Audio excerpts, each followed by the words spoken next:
ஹல்லேலூயா, ஹல்லேலூயா, ஹல்லேலூயா. தேவனுடைய நாமம் மகிமைப்படுவதாக. ஆமென். ஹல்லேலூயா. இன்றைக்கும் நமக்கென்று ஒரு குமாரன் கொடுக்கப்பட்டார், நமக்கென்று ஒரு பாலகன் பிறந்தார். கர்த்தத்துவம் அவர் தோளின் மேல் இருக்கும்.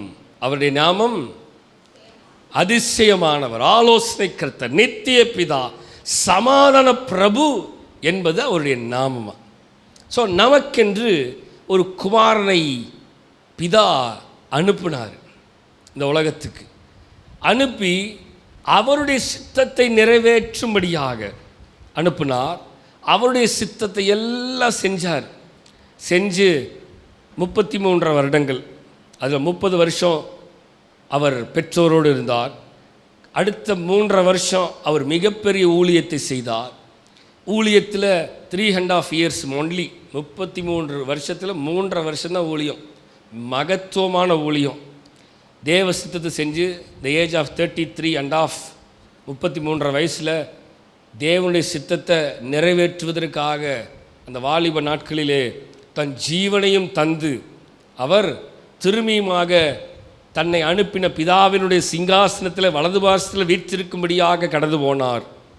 அவர் சொன்னார், நான் போகிறது உங்களுக்கு நலமாக இருக்கும், ஏன்னா நான் போய் ஒரு தேற்றரவாளனை உங்களுக்கு அனுப்புவேன், நான் போகாமல் இருந்தால் உங்களுக்கு பிரச்சனையாயிரும்னு சொன்னார். ஸோ அவர் குட் ஃப்ரைடே என்று சொல்லப்படுகிற அழைக்கப்படுகிற நாளிலே அவர் சிலுவையிலே, சொல்லுங்கள், சிலுவையிலே அடிக்கப்படுகிறார். அவர் மரிக்கிறார். அவரை கொண்டு போய் கல்லறையில் வைக்கிறார்கள். அவர் ஏற்கனவே சொன்னது போல 3ஆம் நாள் உயிரோடு எழுந்திருக்கிறார். அந்த எழுந்திருக்கிற நாளை தான் உலகம் முழுவதும் ஈஸ்டர் என்று சொல்லுகிறார்கள். ஆனால் ஈஸ்டர் அந்த வார்த்தை கிடையாது, ரிசரெக்ஷன் என்று சொல்லப்படுகிறது. ரிசரெக்ஷன், உயிர்த்தெழுதல். அவர் சொல்கிறார், நானே உயிர்த்தெழுதலும் ஜீவனுமாய் இருக்கிறேன், என்னை விசுவாசிக்கிறவன் மரித்தாலும் பிழைப்பான் என்று சொல்லுகிறார். So that is call ரிசரெக்ஷன், Ascension சொல்லுவாங்க. தேவன் மறுரூபமானது, உயிர்த்தெழுந்ததுன்னு சொல்லுவாங்க. ஆமேன். அந்த நாளில் இருந்து, நல்லா கவனிச்சுக்கோங்க, அந்த நாளிலிருந்து 7வது வாரம், த 7th வீக், 50வது வாரம், 50வது நாள், த 50th டே. நல்லா நோட் பண்ணிக்கோங்க. ஏன் பெந்தகோஸ்தே என்ற நாள் அப்படின்னு சொல்கிறாங்கன்னா, அந்த நாளிலிருந்து, உயிர்த்தெழுந்த நாளிலிருந்து, த ரிசரெக்டட் டேலிருந்து 7வது வாரம், 7th வீக், அதாவது 50th டேல ஆண்டவர் திரும்பியுமாக பரிசுத்த ஆவியானவரை இந்த உலகத்துக்கு, இந்த பூமிக்கு, சத்தம் வரல, என்னங்க இங்கே தான் இருக்கீங்களா இல்லையா? அல்லேலூயா. ரிசரெக்ஷன் முடிஞ்சு 7வது வாரமாகிய இன்று, ரிசரெக்ஷன் முடிஞ்சு 50வது நாளாகிய இன்று பரிசுத்த ஆவியானவர் வருகிறார். புரியுதுங்களா? ஒவ்வொருத்தருக்கும் ஒரு சைன் இருக்கு. பிதா ஒரு குளிர்ச்சியான வேளையிலே, பகலின் குளிர்ச்சியான வேளையிலே தோட்டத்தில் நடுவுகிற உலாவுகிற தேவ ஆவியானவர். அங்கே நாம் பார்க்கிறோம், பிதாவை குறித்தும் பார்க்கிறோம். குமாரனாக இயேசு கிறிஸ்துனுடைய அடையாளத்தை, சைனை பார்த்தோம். அவர் வந்துட்டு போனார். பரிசுத்த ஆவியானவர் வந்தார் அப்படிங்கிறதுக்கான அடையாளம் என்ன? அதுதான் இது. மேல் வீட்டறையிலே அவர்கள் 120 பேர் கூடியிருந்த போது நிறைய ரிசர்ச் சொல்லப்படுகிறது. த அப்பர் ரூம் அப்படின்னு சொல்லப்படுகிறது. That is not a upper room, அது ரூம் கிடையாது, தட் இஸ் சினகாக்னு சொல்கிறாங்க. சொல்லுங்க, சினகாக். சொல்லுங்க மக்களே, சினகாக் அப்படின்னு என்ன? சினகாக்னு என்னது? தேவாலயம். சொல்லுங்க, சினகாக் அப்படிங்கிறது தேவாலயம், ஆலயம்தான். ஸோ ஒரு ஆலயத்தில் அவர்கள் மேலே உட்கார்ந்து ஜெபித்து கொண்டிருக்கும் பொழுது பரிசுத்த ஆவியானவர் அந்த உயிர்த்தெழுந்த நாளிலிருந்து டெய்லி உட்கார்ந்து ஜெபம் பண்ணுறாங்க. அவர் சொல்லி கொடுத்துட்டு போயிருக்காரு, ஜெப காரியத்தை அவர் சொல்லி கொடுத்துட்டு போயிருக்காரு. அப்போ அந்த 7வது வாரத்திலே, அந்த 50வது நாளிலே இவர்கள் ஜெபித்து கொண்டு இருக்கும் பொழுது பரிசுத்த ஆவியானவர் அந்த ஜனங்கள் மேலே இறங்குகிறதை காண முடிகிறது. ஸோ பரிசுத்த ஆவியானுடைய சைன் இதுதான். புரிஞ்சிச்சா உங்களுக்கு? என்னன்னு புரிஞ்சிச்சா?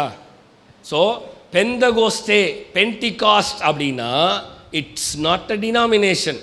திரும்பின்னு சொல்கிறேன், நான் திரும்ப திரும்ப சொல்லுவேன் வருஷம். பெந்தகோஸ்தே அப்படிங்கிறது நீங்கள் பெண்டிகாஸ்ட் சர்ச்சு அப்படின்னு சொல்கிறாங்க. நோ,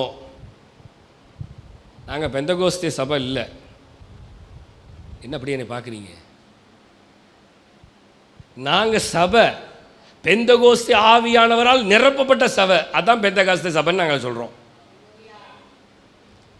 எல்லா சபைகளுமே ஆவியானவரை விசுவாசிக்கிற சபைகள் அனைத்துமே என்னது? பெந்தகோஸ்தே சபை.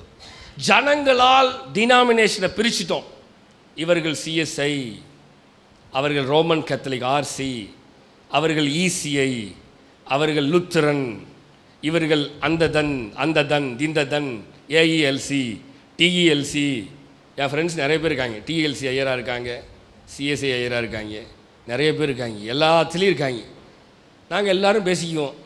நாங்கள்லாம் சொல்கிறோம் தெரியுமா, என்ன தான் பேசினாலும் வேறுபாடுகள் இருந்தாலும் பரிசுத்த ஆவியானவரை பற்றி நாங்கள் கண்டிப்பாக பேசுவோம். ஏன்னா பைபிள் வேற்றுமை அல்ல. பைபிள் எங்கேயாவது இசிஐ சர்ச்சுன்னு இருக்குதா? சொல்லுங்கள். பைபிள் எங்கேயாவது ஆர்சி சர்ச்சுன்னு ஓட்டிருக்குதா? பைபிள் எங்கேயாவது சிஎஸ்சி சர்ச்சுன்னு ஓட்டிருக்குதா? சொல்லுங்கள் மக்களே. பைபிளில் இருக்கிற ஒரே வார்த்தை என்ன தெரியுமா? பெந்தகோஸ்தே என்னும் நாள் வந்தபோது. புரியுதா? எங்கே இருக்குது? அதுதான் தியானிக்க போகிறேன் இன்னைக்கு. This day is called Pentecostal day. சொல்லுங்கள், இந்த நாள் பெந்தகோஸ்தே நாளாக இருக்கிறது. ஹல்லேலூயா, ஹல்லேலூயா. Right, Pentecost receiving God's power. பெந்தகோஸ்தே கடவுளின் தேவனுடைய சக்தியை பெறுதல் அப்படின்னு சொல்கிறாங்க. பெந்தகோஸ்தே அப்படின்னா என்னது? பார்த்து தான் படிங்களேன். Receiving the God's power. சொல்லுங்க, தேவனுடைய வல்லமையை பெற்றுக்கொள்வது, தேவனுடைய சக்தியை பெறுதல். இவ்வளவுதான் சத்தமா? என்னங்க ரொம்ப டயர்டா இருக்கீங்களா? ரைட், இன்னைக்கு நம்ம தியானிக்க போகிற வசனம் அப்போஸ்தலர்களின் புஸ்தகம் 1ஆம் அதிகாரம் 8ஆம் வசனத்துக்கு நேரம் திருப்பிக் கொள்வோம். Turn your Bibles to Acts chapter 1 verse 8. வாசிக்க கேட்போமா? அப்போஸ்தலர் நடபடிகள் புஸ்தகம் 1ஆம் அதிகாரம் 8ஆம் வசனம். பரிசுத்த ஆவி உங்களிடத்தில் வரும்போது. நல்லா கவனிங்க. The first line says, but you will receive the power when the Holy Spirit comes on you. என்ன சொல்லப்படுது? இந்த ஆவியானவர் வரும்போது, இந்த பெந்தகோஸ்தே ஆவியானவர் உங்களிடத்தில் வரும்போது, இந்த பெந்தகோஸ்தே ஆவியானவர் இந்த பெண்டிகாஸ்டல் டேல அந்த ஆவியானவர் உங்களிடத்தில் வரும்போது என்ன ஆகுமா? நம்பர் 1 சொல்லுங்க. நீங்கள் பலனடைந்து. என்னங்க சொல்லுங்க, சத்தமா எல்லாம் சொல்லுங்க. பலனடைந்து. வசனம் சொல்லுது, you will be witness of Jerusalem சொல்லப்படுகிறது. when the power comes you will get a strength. என்னதுங்க? நீங்கள் பலனடைந்து you will get a strength. Number 1 நல்லா தெரிஞ்சுக்கோங்க. பரிசுத்த ஆவியானவர் எதுக்கு தெரியுமா தேவை? பலன் பெறுவதற்கு. பரிசுத்த ஆவியானவர் எதுக்கு தேவை? சொல்லுங்க மக்களே, இருக்கீங்களா? பலனோடு உட்கார்ந்துருக்கீங்களா? அல்லேலூயா. எத்தனை பேர் பலனோடு இருக்கீங்க? பலவீனமா யாரும் இல்லை. பரிசுத்த ஆவியானவர் உங்களிடத்தில் வரும் பொழுது நீங்கள் பலனடைந்து. சத்தமா சொல்லுங்க, சத்தமா. பலனடைந்து. நான் நிறைய பேச போறேன். ஆவியானவர் நம்மோடு பேசுவாராக. பலன். நான் வசனத்தை முதல்ல ஸ்டார்ட் பண்ணிடுறேன், அதுக்கப்புறம் ஆவியானவர் நம்ம என்னை நடத்துவாராக. வாசிங்க. பலனடைந்து எருசலேமிலும். எங்கெங்கெல்லாம் போகணும்? எருசலேமிலும், யூதேயா முழுவதிலும், சமாரியாவிலும், பூமியின் கடைசி பரியந்தமும் எனக்கு சாட்சிகளாய் இருப்பீர்கள் என்றார். when the power comes, the Holy Spirit comes on you. இங்கிலீஷ்ல மாத்துங்க. and you will be witnesses in Jerusalem and in Judea and Samaria and to the ends of the earth. தேவனுடைய வல்லமை. முன்னாடி வாங்க வசனத்துக்கு. தேவனுடைய வல்லமை உங்களிடத்திற்கு வரும் பொழுது, இந்த பரிசுத்த ஆவியானவர் உங்களிடத்திற்கு வரும் பொழுது நீங்கள் பலன் பெறுவீர்கள். மக்களே இருக்கீங்களா? பலன் பெற்று நீங்கள் சாட்சிகளாக இருப்பீர்கள். சொல்லுங்க, பலன்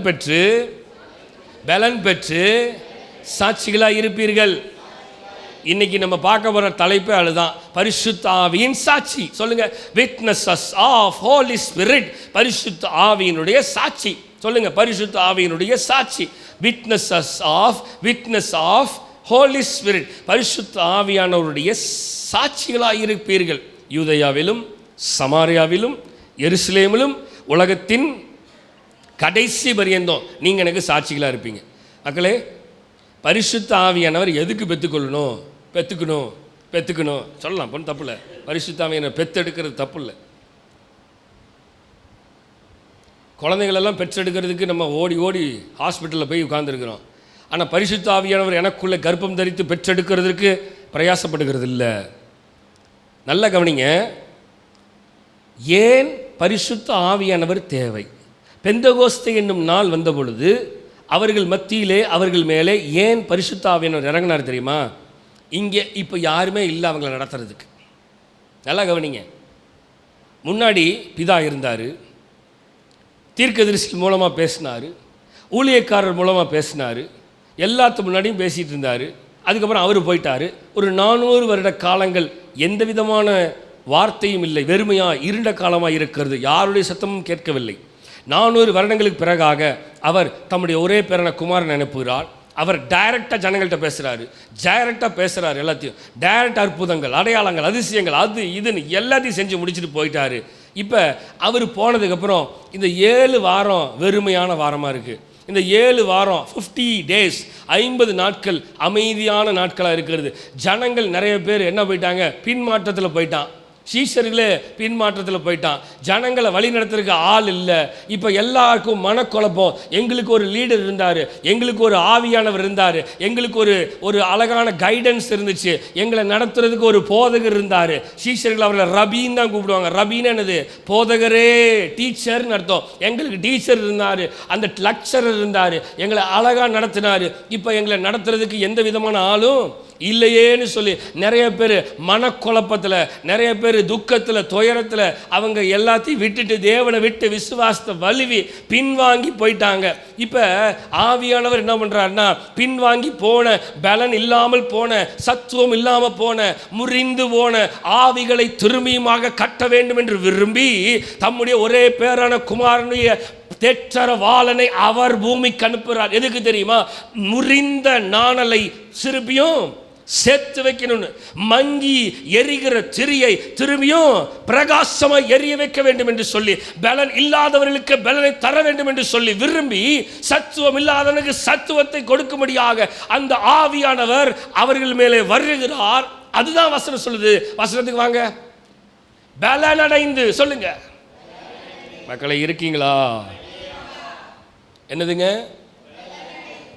யாரெல்லாம் சோர்ந்து போய் இருக்கிறார்களோ அவர்கள் எல்லாம் பலனடைய செய்கிறவர். பலனடைந்து நிரப்பிடுமே பலத்தினாவியே, கனமடைய ஊற்றிடுமே ஞானத்தினாவியே. அப்ப பலன் இல்லாத ஜனங்களுக்கு, பலன் இல்லாதவங்களுக்கு பலனை தரணும். சொல்லுங்க பார்க்கலாம்.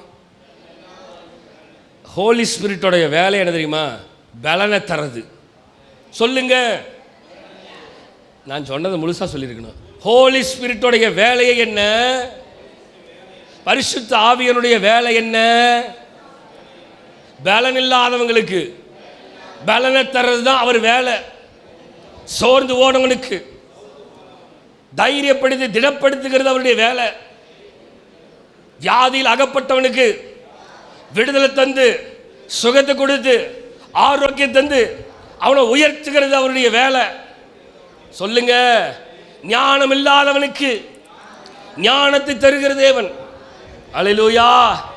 அதுதான் பலன். சொல்லுங்க, ஆவிக்குரிய பலன், ஸ்பிரிச்சுவல் ஸ்ட்ரென்த். சொல்லுங்க, மக்களை கவனிக்கிறீங்களா? Spiritual strength. ஐ நீட், எங்கிட்ட சொல்லுங்க, என்னோட சொல்லுங்க, ஐ நீட் ஸ்பிரிச்சுவல் ஸ்ட்ரென்த். எனக்கு எனக்கு எனக்கு ஆவிக்குரிய பலன் வேணும். ஆவிக்குரிய பலன் வேணும்.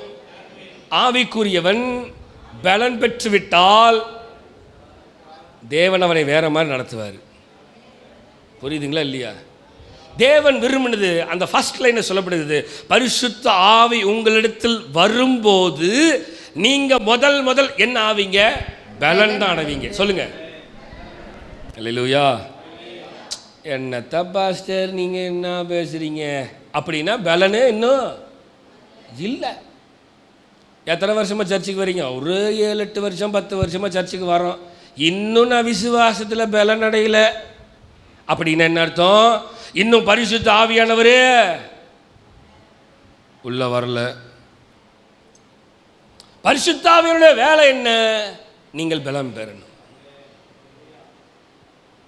பாஸ்டர் இன்னுமே எனக்கு எவ்வளவு ஜெபம் பண்ணாலும் சில நேரங்களில் சோர்வு வந்துடுது பாஸ்டர். இன்னும் சரியா பரிசுத்த ஆவியானவரை சொல்லுங்க பெற்றுக்கொள்ளல. புரியுதுங்களா உங்களுக்கு என்னன்னு? இன்னைக்கு பரிசுத்த ஆவியானவர் இந்த பெந்தகோஸ்தே நாளில் பேசுகிறதே என்ன தெரியுமா? பரிசுத்த ஆவியானவர் ஒவ்வொருத்தருக்கும் தேவை, அப்போ தான் பலன் வரும். ஆவிக்குரிய பலன். நான் மாம்சத்தின் பலனை குறித்து பேசவில்லை, நான் இப்பொழுது ஆவிக்குரிய பலனை குறித்து பேசிக் கொண்டிருக்கிறேன். மாம்சத்தின் பலனையும் அந்த ஆவியானவர் தருவார். நான் தரமாட்டார்னு சொல்ல, அந்த மாம்சத்தின் சரீர பலனையும் அவர் தருவார். அதுதான் அவருடைய வேலை. நம்மளை ஓடிட்டே இருக்க செய்கிறது அவருடைய பலன். என் பலத்தினால, என் சுய பலத்தால் ஓட பார்த்தேன், ஓட முடியலை. என் பண பலத்தால் நடக்க பார்த்தேன், நடக்க முடியவே முடியாது. எங்கிட்ட பணம் இருக்குது, எங்கிட்ட பதவி இருக்குது, எங்கிட்ட எல்லாம் இருக்குது, ஓடலாம் கொஞ்ச நாள் ஓடலாம், அதுக்கு மேலே ஓட.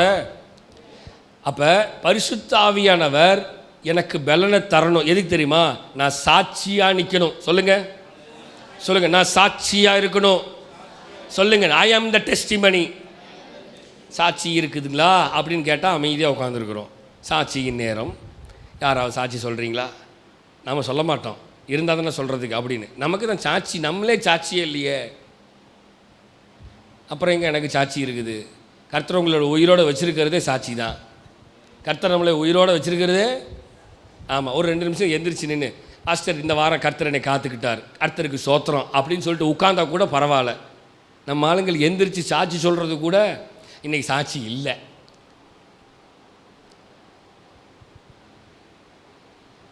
கர்த்தர் நம்மை சாட்சிகளாக வைத்திருக்கிறார். அல்லேலூயா. அடுத்த வாரத்தில் உடனே எல்லாம் எந்திரிச்சிருவீங்க, சாட்சி சொல்கிறேன் அப்படின்னு. அல்லேலூயா, அல்லேலூயா.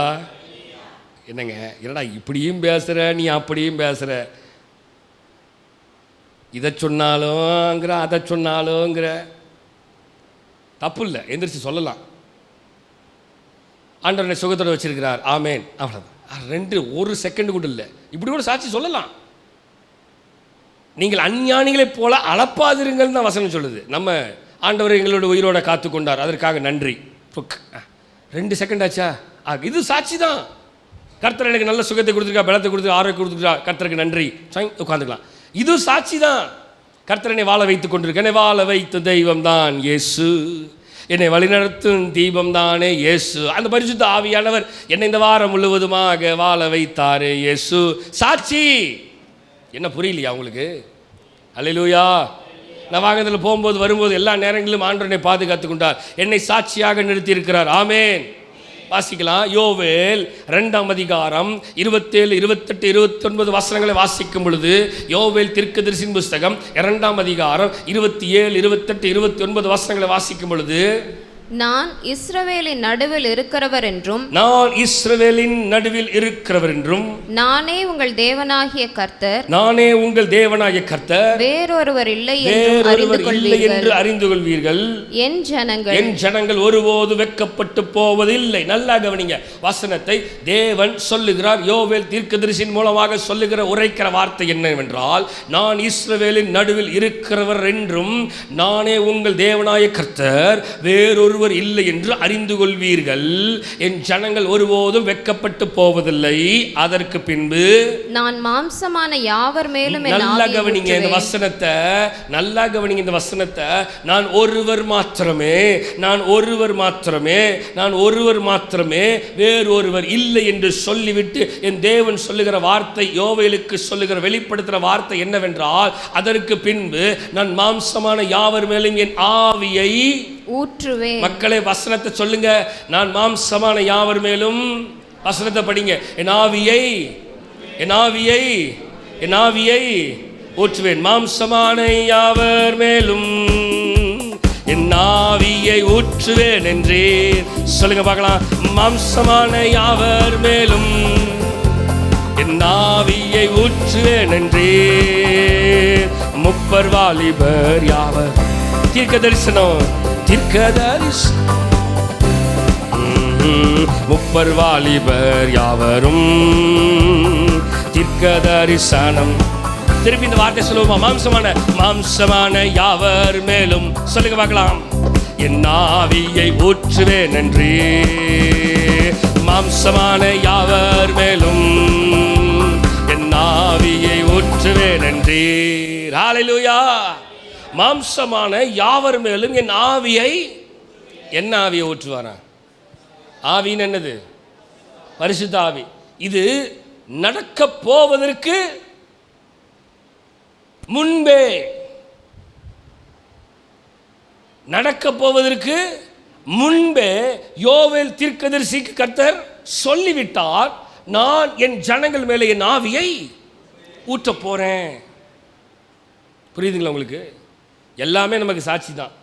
பைபிளே நமக்கு நடக்க போறவைகளை முன்கூட்டியே சொல்லுகிறது தேவனுடைய வார்த்தை. அல்லேலூயா. இப்போ அவர் யோவேல் தீர்க்கதரிசிட்ட பேசிட்டு இருக்கிறாரு, யோவேல் சொல்லிட்டு இருக்கிறாரு, பேசிட்டு இருக்கிறாரு. கர்த்தர் ஒருவரே, வேறே தேவன் இல்லை அப்படின்னு சொல்லிட்டு அவர் சொல்றாரு, அதற்கு பின்பு நான் மாம்சமான யாவர் மேலும் என் ஆவியை ஊற்றுவேன்னு சொல்லிட்டு அடுத்து சொல்றார், அப்பொழுது உங்கள் குமாரரும், நல்லா கவனி, உங்கள் குமாரரும் உங்கள் குமாரத்திகளும் தீர்க்க தரிசனம் சொல்லுவார்கள். உங்கள் மூப்பர் சொப்பனங்களையும் உங்கள் வாலிபர் தரிசனங்களையும் காண்பார்கள். ஊழியக்காரர் மேலும் ஊழியக்காரிகள் மேலும் அந்நாட்களிலே என் ஆவியை ஊற்றுவேன் என்று தேவன் சொல்லுகிறார். ஹல்லேலூயா. புரியுதுங்களா? இருக்கீங்களா? வசனம் என்ன புரிஞ்சுதா? பரிசுத்த ஆவியானவர் சொல்லுகிறார், நான் அந்நாட்களிலே என்னுடைய ஆவியை என் பிள்ளைகள் மேலே ஊற்றுவேன்.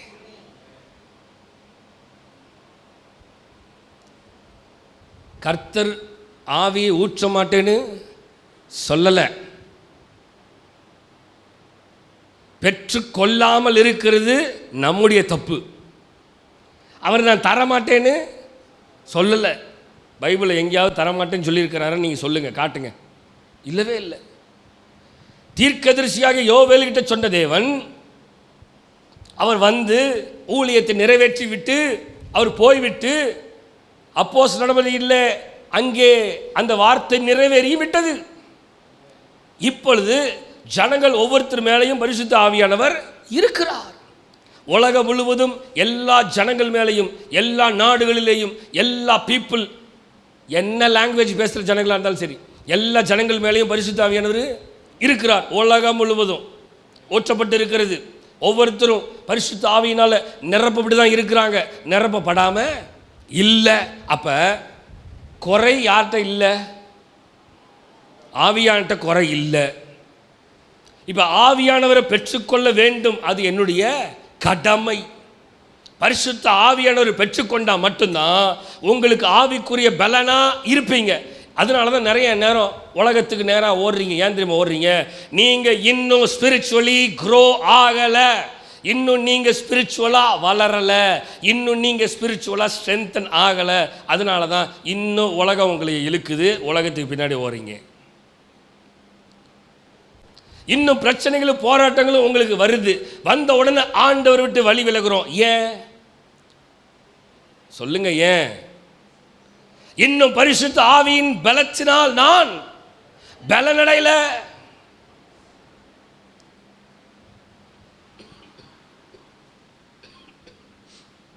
அவர் தெளிவாக சொல்கிறார். ஃப்ரண்ட்டுக்கு வாங்க, முந்தின வசனம் 28.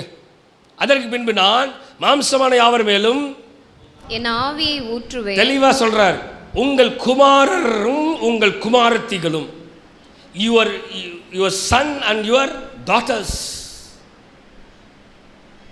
என் பிள்ளை மேலே என் ஆவியை ஊற்றேன்னு ஆண்டவர் சொல்கிறாரு. ஆனால் என் பிள்ளை எங்கே இருக்குது? என்ன ஆவியை பெற்றிருக்குது என் பிள்ளை? Where is my child? Where he or she is standing? எங்கே நிற்கிறது என் பிள்ளைகள்? மக்களை புரியுதுங்களா?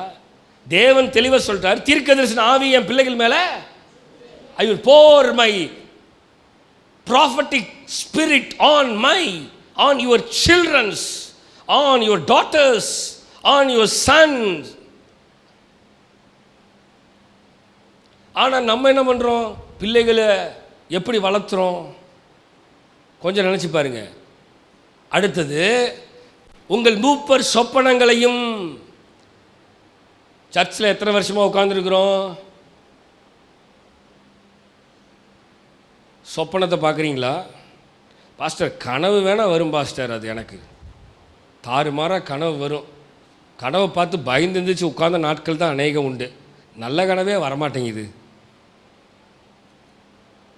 அடுத்தது, உங்கள் வாலிபர் தரிசனங்களை காண்பார்கள். விஷன்ஸ் கரெக்டாக இன்றைக்கி ஆப்டாக இன்றைக்கி வாலிபர் கூடுகை. இன்றைக்கி வாலிபர் கூடுகையில் நான் விஷனை பற்றி தான் பேச போகிறேன். கரெக்டாக ஆவியானவர் நம்மோடு பேசுகிறார். ஆனால் ஒரு வசனம் கூட நான் ப்ரிப்பேர் ஆகலை. யூத் மீட்டிங்க்கு நான் ப்ரிப்பேர் ஆகலை. ஆனால் ஆவியானவர் என்னை நடத்துவார்னு எனக்கு தெரியும். தரிசனம், த விஷன்ஸ். சொல்லுங்க, நான் சொல்கிறது புரியுதா உங்களுக்கு?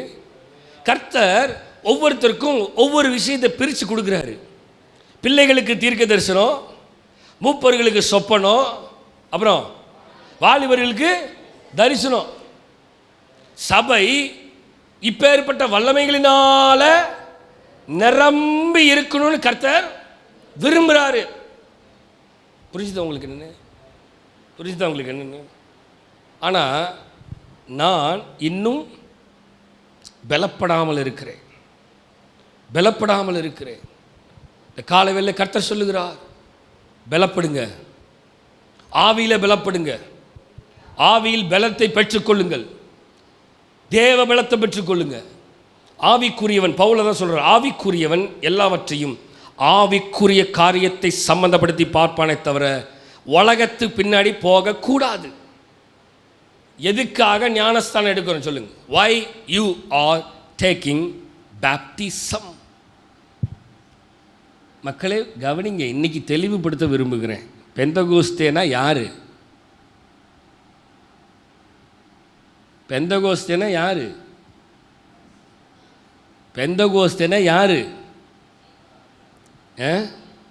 பெந்தகோஸ்தேயின் அனுபவம் யாருக்குள்ளே இருக்கிறது? இதை இன்னைக்கு கற்றுக்கிட்டு தான் வெளியில் போகணும். why we are getting baptism, immersed baptism. ஏன் முழுக்கு ஞானஸ்தானம் எடுக்கிறோம்? அது ஒரு ஃபஸ்ட் சைன், தேவனுடைய முதலாம் அடையாளமாக இருக்கிறது. என்னதுங்க? சொல்லுங்க. தேவனுக்குள்ளாக நான் வந்து விட்டேன். சொல்லுங்க எங்கூட சேர்ந்து, தேவனுக்குள்ளாக வந்து விட்டேன். அது என்னுடைய முதலாவது சாட்சி. சொல்லுங்க. நீங்கள் யூதேயாவிலும் சமாரியாவிலும் எருசலேமிலும் எனக்கு, சொல்லுங்க, எனக்கு ஃபர்ஸ்ட் வசனத்தை வாங்க, எனக்கு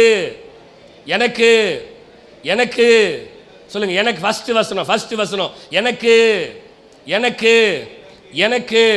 எனக்கு லாஸ்ட் லைன் வாசிங்க. என்னது வசனம் சொல்லுது? யூதேயா எருசலேமிலும் யூதேயாவின் முழுவதிலும் சமாரியாவிலும் பூமியின் கடைசி பரியந்தமும். சொல்லுங்க, எனக்கு, சொல்லுங்க, அவருக்கு. வாயத்தர சொல்லுங்க, எல்லாம் சொல்லுங்க. அவருக்கு என்னவா இருக்கணுமா? சாட்சியா இருக்கணும். இந்த முதல் சாட்சி என்ன தெரியுமா? என்னது முதல் சாட்சி?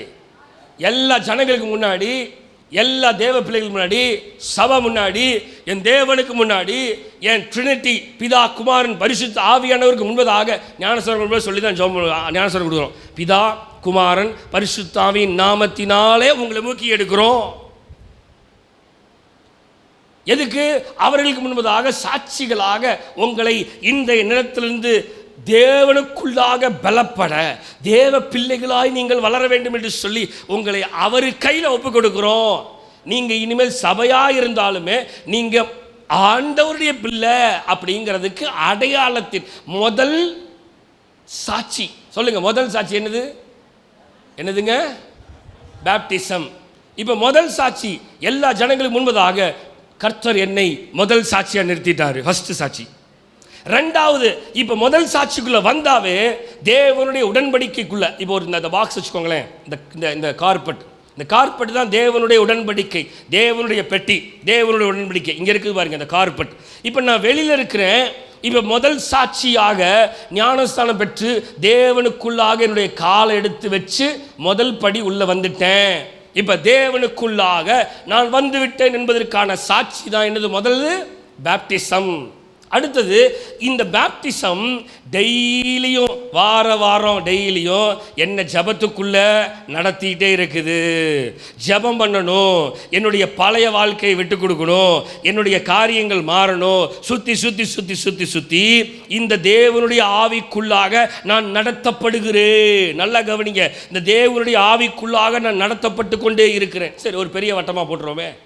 தேவனுடைய சின்னதாக இருக்குது, எனக்கே நடக்கிற கஷ்டமாக இருக்குது. தேவனுடைய ஆவிக்குள்ளாக நான் நடத்தப்படுகிறேன். நல்லா கவனிங்க, இந்த ஃபஸ்ட்டு சாட்சியாக உள்ளே வந்துட்டேன். ஃபஸ்ட்டு ரவுண்டில் நான் சுற்றிட்டு இருக்கிறேன். இப்போ தேவனுக்குள்ளாக பலப்பட்ட போது, இப்போ ஜபத்தில் வளர்ந்து, வேதவசத்தில் வளர்ந்து, ஆண்டவருடைய டாக்டரின்ஸில் வந்தபடினால நான் இன்னும் கர்த்தரை நெருங்கினபடினால என்னுடைய ரெண்டாவது சர்க்கிள் ரொம்ப கிட்ட வந்துருச்சு. தேவனோடு நெருங்கி இருக்கிற சர்க்கிளாக மாறிடுச்சு. இப்போ தேவனுக்குள்ளாக ரொம்ப நெருங்கி இன்னும் அடுத்த சாட்சியாக வந்துட்டேன். புரிஞ்சுதா உங்களுக்கு? என்னன்னு புரிஞ்சுதா? 1ஆம் ரவுண்ட்லேருந்து எங்கே வந்துட்டேன்? இன்னும் டீப்பாக உள்ளே வந்துட்டேன். அடுத்தது, தேவனுக்குள்ளாக இன்னும் அதிகமாக பலப்பட்டு உலகத்தின் காரியத்திற்கும் எனக்கும் இப்பொழுது ஒரு நடுவில் ஒரு கேப் வந்துருச்சு. புரிஞ்சுதா? புரியுதா? உலகம் அப்போ அங்கே இருக்குது, இந்த வட்டம் ஆண்டவர். இப்போ உலகத்திலேருந்து ஆண்டவருக்குள்ளே வந்துட்டேன், ஆண்டவருக்குள்ளேருந்து அடுத்த ரவுண்டுக்கு வந்துட்டேன். இப்போ உலகத்துக்கும் எனக்கும் ஒரு 2 அடினாச்சும் வச்சுக்கோங்க இருக்கிற கேப்பு அப்படின்னு வச்சுக்கோங்க. இப்போ ஆண்டவருக்குள்ளே வந்துட்டேன். இப்போ உலகத்துக்குள்ளாக நான் திரும்பி போகக்கூடாது. ஆனால் நான் பலன் பெற்றுவிட்டேன் என்று சொல்லிக்கொண்டு உலகத்துக்குள்ளாக ஓடினால் நான் இன்னும் பலன் பெறவில்லை. புரியுதுங்களா உங்களுக்கு? இது பலன். நான் தேவனுக்குள்ளாக சாட்சி என்று வந்துவிட்டேன். இப்பொழுது தேவனை விட்டு சொல்லுங்க மக்களே, உங்களுக்கு புரிகிறதுக்கு தான் இவ்வளோ பேசிகிட்டு இருக்கிறேன். அல்லேலூயா மக்களே. நான் இங்கே இது ட்ராமா நடத்தலை, ஆவியானவர் நம்மோடு பேசி கொண்டு இருக்கிறார். நான் கூத்தாடி கிடையாது, கூத்தாடியாய் ஆடுறது மாதிரி நான் ஆடிட்டு இருக்கிறேன், பார்த்துட்டு இருக்கிறேன், வேடிக்கை பார்க்குறதுக்குல உங்களுக்கு சத்தியத்தை சொல்லிக் கொடுக்குறதுக்கு வந்திருக்கிறேன். அல்லேலூயா.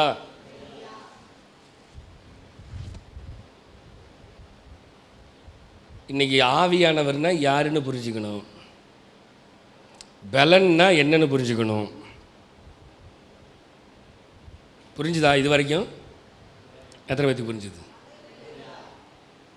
இப்போ எனக்கும் உலகத்துக்கும் ஒரு 2 அடி கேப்பு வச்சுக்குவோம். 2 அடி வச்சுக்குவோம், ஒன்றும் தப்பு இல்லை, 2 அடி. இப்போ சபையில் நான் வளர்ந்து சபையில் 1 வருஷம், சபையில் 2 வருஷம், சபையில் 3 வருஷம் சத்தியத்தை கேட்டு ஆவியானவர் என்னோடு பேசி என்னை திருத்துறார், என்னை சுத்திகரிக்கிறார், என்னை கிளென்ஸ் பண்ணுறார், என்னை அடிக்கிறார், என்னை நொறுக்கிறார்.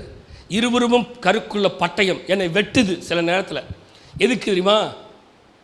நான் பலனப்படறதுக்கு, நான் பலப்படுறதுக்கு என்னை வெட்டுது, ஸ்லைஸ் பண்ணுது.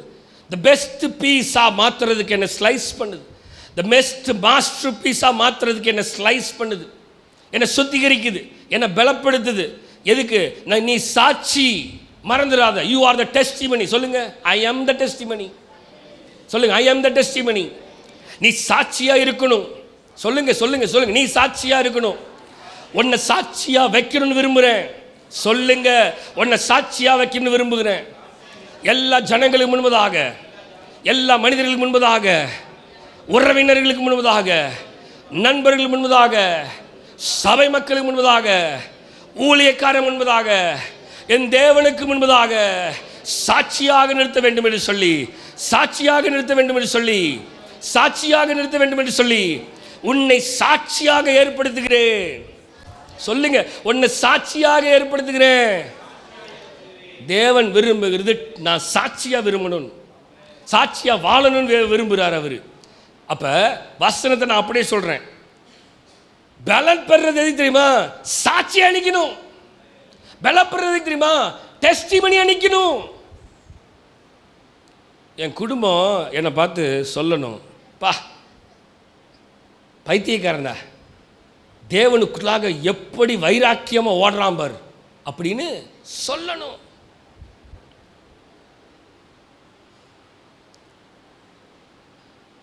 சர்ச்சை பற்றி தான் சொல்கிறான், சாட்சி தான் அதுவும். அவன் தப்பாக பேசினாலும் சரி, தப்பாக புரிஞ்சிக்க கூடாது. நான் சொல்ல வர்றது ரைட்டாக தப்பாக சொல்கிறேன், தப்பாக ரைட்டாக சொல்லுவேன். ஒன்றுமே புரியலையா? என்னடா சொல்கிறீங்க? நல்லா தெரிஞ்சுக்கோங்க, குடும்பம் பார்க்கணும்.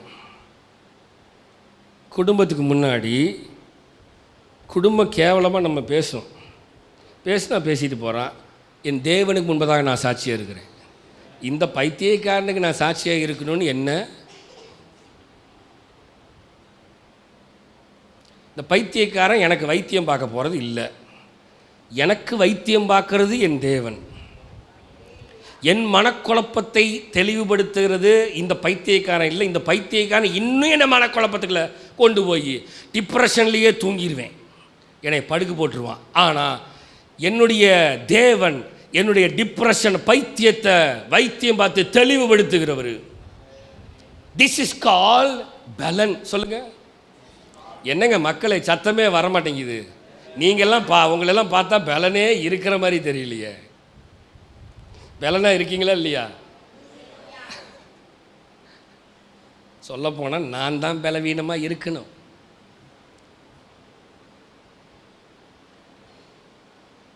நீங்கள்லாம் பார்த்தா பலவீனமாக இருக்கிறீங்க.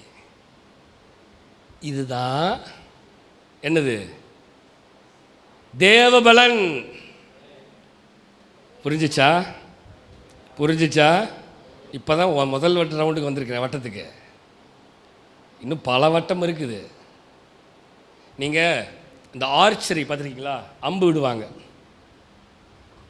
அப்படியே ரொம்ப நேரம் பார்த்துட்டே இருப்பான் நீ ஒத்த கண்ணிலேயே. ஏன்னா அவன் எய்ம் பண்ணிகிட்டே இருப்பான். அவன் விடுறது ஒரு வட்டம், 2 வட்டம், 3, 4, 5, 6, 7, 8 பெருசாக நிறையா வட்டம் இருக்கும். இதில் எவ்வளவு வட்டத்துக்கு நெருங்கி அடிக்கிறானோ அதுதான் அவனுடைய சக்சஸ், வெற்றிக்கான காரணம். இவன் எந்த அளவுக்கு வெளியில் ஓரானோ அந்தளவுக்கு அவன் போச்சுன்னு அர்த்தம். அதனால அவன் எய்ம் பண்ணுறதெல்லாம் எதுக்கு தெரியுமா? நடுவில் தான் எய்ம் பண்ணுவான், தவிர பின்னாடியே எய்ம் பண்ண மாட்டான். எப்படியாவது அவனோட டார்கெட் எல்லாம் சென்டர் பாயிண்ட் அடிக்கணும். எப்படியாவது என்னுடைய லக்கெல்லாம் இந்த சென்டர் பாயிண்ட்ல என் தேவனோடு நிற்கணும். சாத்தமே வரல. என்னுடைய நோக்கமெல்லாம் சாட்சியாய் நடந்து என் தேவனோடு நிற்கணுங்கிறது தான் சாட்சி. ஹல்லேலூயா, ஹல்லேலூயா. உலகத்துக்கு முன்னாடி சாட்சியாக இருக்கணும், குடும்பத்துக்கு முன்னாடி சாட்சியாக இருக்கணும். தேவன் மட்டுமே முதலிடம் என்று இருக்க வேண்டும். தேவனுக்கு முதலாவது தேவனுடைய ராஜ்யத்தையும் நீதியும் தேடுங்கள், பிறகு இவைகள் எல்லாம் உங்களுக்கு கூட. ஏன் நிறைய நேரம் எனக்கு ஆசீர்வாதம் குறைபாடாக இருக்குது தெரியுமா? நான் இன்னும் தேவனுக்கு கொடுக்க வேண்டிய முக்கியத்துவத்தை சரியாக கொடுக்கல. நான் சரியான முக்கியத்துவத்தை கொடுத்தா பலன் அடைவேன். நான் சரியான முக்கியத்துவத்தை கொடுத்தா டெஸ்டிமனியாக நிற்பேன். நான் சரியான முக்கியத்துவம் கொடுத்தா தேவனுக்கு முன்னாடி சாட்சியாக இருப்பேன். மனிதர்கள் முன்பதாக அது பொருட்டல்ல, என் தேவனுக்கு முன்பதாக நிற்கிறது தான். நிற்கிறேன் என்று சொல்லுகிறவன் விழாதபடிக்கு எச்சரிக்கையாயிரு. அதெல்லாம் நான் நின்றுவேன் அப்படிமாப்பா குடிகாரன் தொப்புன்னு விழுந்துருவேன். நிற்கிறேன் என்று சொல்லுகிறவன் விழாதபடிக்கு எச்சரிக்கையாக இருக்கணும். இருக்கீங்களா மக்களே, இருக்கீங்களா? நான் இப்போதான் முதல் வசனமே வந்திருக்கிறேன். மாத்துப்பா. ஊழியக்காரர் மேலே முன்னாடி வா. இப்போ பிரித்து பார்த்தோம். பிள்ளைகள் மேலும் குமாரர் மேலும், சொல்லுங்கள், குமாரத்திகள் மேலும். என்னங்க சத்தமே வரமாட்டேங்குது? குமாரர் மேலும், குமாரத்திகள் மேலும், மூப்பர் மேலும், அப்புறம் வாலிபர் மேலும். ரைட். அடுத்தது ஊழியக்காரர் மேலும், சொல்லுங்கள், ஊழியக்காரிகள் மேலும் அந்நாட்களில் என்னத்தை ஊற்றுவேன்? எஸ், ஹalleluya. The Spirit of God எல்லாத்தையும் நிரப்புன்னு விரும்புகிறாரே தவிர ஏதோ ஒருத்தர் மட்டும் நிரப்புகணுங்கிறது அவருடைய வேலை இல்லை. இப்போ நான் ஆண்டவருக்குள்ள பலப்பட்டு உள்ளே வந்துட்டேன்னா ஃபர்ஸ்ட் ரவுண்டில், இப்போ ஆண்டவருக்கு சாட்சியாக நிற்கணும், தேவனுக்கு சாட்சியாக நிற்கணும். நிறைய நேரம் தேவனுக்கு சாட்சியாக நிற்க நம்மளால முடியல. ஏன் தெரியுமா? நாம் அநேக நேரம் இன்னும் ஆவிக்குரிய பலனிலே வளரவில்லை. உலகம் நம்மை இழுக்க தான் செய்யும். உலகத்தினுடைய வேலை என்ன தெரியுமா? இழுக்கிறது தான் வேலை. டெக்னாலஜியுடைய வேலை என்ன? நம்மை இழுக்கிறது தான் நம்முடைய வேலை. இருக்கீங்களா? சூழ்நிலைகள் எல்லாம் நம்மை தன் பக்கம் அதன் பக்கம் இழுக்கிறது தான் அதனுடைய வேலை.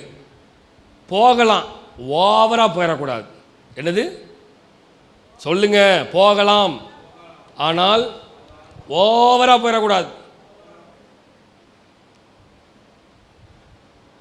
நான் நேற்றைய தினத்தில் ஒரு சம்பவத்தை பார்த்தேன். நான் வந்துட்டு இருந்தேன். நம்ம டெக்னாலஜியில் வளர்கிறோம் பயங்கரமாக. வருங்க, ஃபோன்லாம் வச்சுருக்குறோம், செல்ஃபோன்ஸ் தடவிக்கிட்டே இருப்போம். நான் ஒரு மனிதனை ரொம்ப நாளாக வாட்ச் பண்ணுறேன். இக்காலத்திலும் அந்த மனிதன் வாழ்ந்து கொண்டு இருக்கிறான். அவன் கையில் இத்தினோண்டு ஃபோன் தான் இருக்குது, பட்டன் ஃபோன். ஹலோ, யார் பேசுகிறீங்க அப்படின்னு இன்றைக்கும் கிங்கிங். நான் அந்த மனுஷனை பார்த்தேன். இவனுக்கு வாட்ஸ்அப்னா என்னென்னு தெரியுமா? போய் கேட்டோம்னா சப்புன்னு அப்பிடுவான். இந்த அப்போ தானே நீ சொன்ன அப்படின்னு. ஃபேஸ்புக்குன்னு என்னென்னு தெரியுமா அப்படின்னா என்னது அப்படின்னு கேட்பான். இன்ஸ்டாகிராம் அப்படின்னா வா மல்லிகை கடையில் கிராம் வாங்கி தரேன் அப்படிம்பா.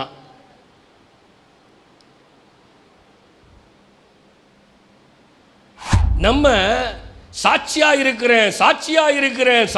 இருக்கிறேன்னு சொல்லி எல்லா கிராமுக்குள்ளேயும் போயிடுறோம். முகப்புத்தகம் ஃபேஸ்புக் போய் தள்ளினா அது தள்ளிகிட்டே இருக்கும், போயிட்டே இருக்கும், நம்மளை உள்ள மூழ்க வச்சிருது. இப்போ யூடியூப்னு வந்துருச்சு. அந்த யூடியூபோடைய ரீல்ஸ், பிள்ளைகள் எல்லாம் அப்படி தள்ளுற ரீல்ஸ், அது பேரே ரீல்ஸ் தான். தட்டி விடு, ரீலாக ஓடும். ஒரு ரீலை பார்த்து, 2 ரீலை பார்த்து, 3 ரீலு, 4. ஏங்க உங்கள் வாழ்க்கையில் எத்தனை ரீல் ஓட்டுனீங்க சொல்லுங்கள்? நேற்று எத்தனை ரீல் ஓட்டுனீங்க கேட்குறோம். எப்படி? உண்மையா இல்லையா? என்னங்க சத்தம் வரமாட்டேங்குது? ரீல்ஸ், அது பேர். ரீலாக ஓட்டி தள்ளுறான் நம்மளை வேற பக்கம் கொண்டு போய் கொண்டு இருக்கிறது. பைபிளில் எத்தனை ரீல் வாசிச்சிங்க? பைபிளா அப்படின்னா அது ஞாயிற்றுக்கிழமை கொண்டு வந்து பெட்டியில் வச்சோம்னா அடுத்த வாரம் ஞாயிற்றுக்கிழமை தான். சிலர்லாம் பைபிளை சர்ச்சிலே விட்டுட்டு போயிடுறாங்க. அவங்க பைபிளில் வேறு நம்ம எடுத்து பாதுகாத்து அடுத்த வாரம் கொடுக்க வேண்டியதாக இருக்குது.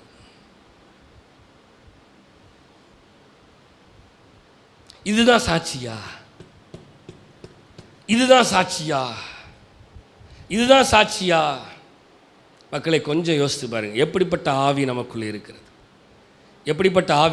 இருக்கிறது?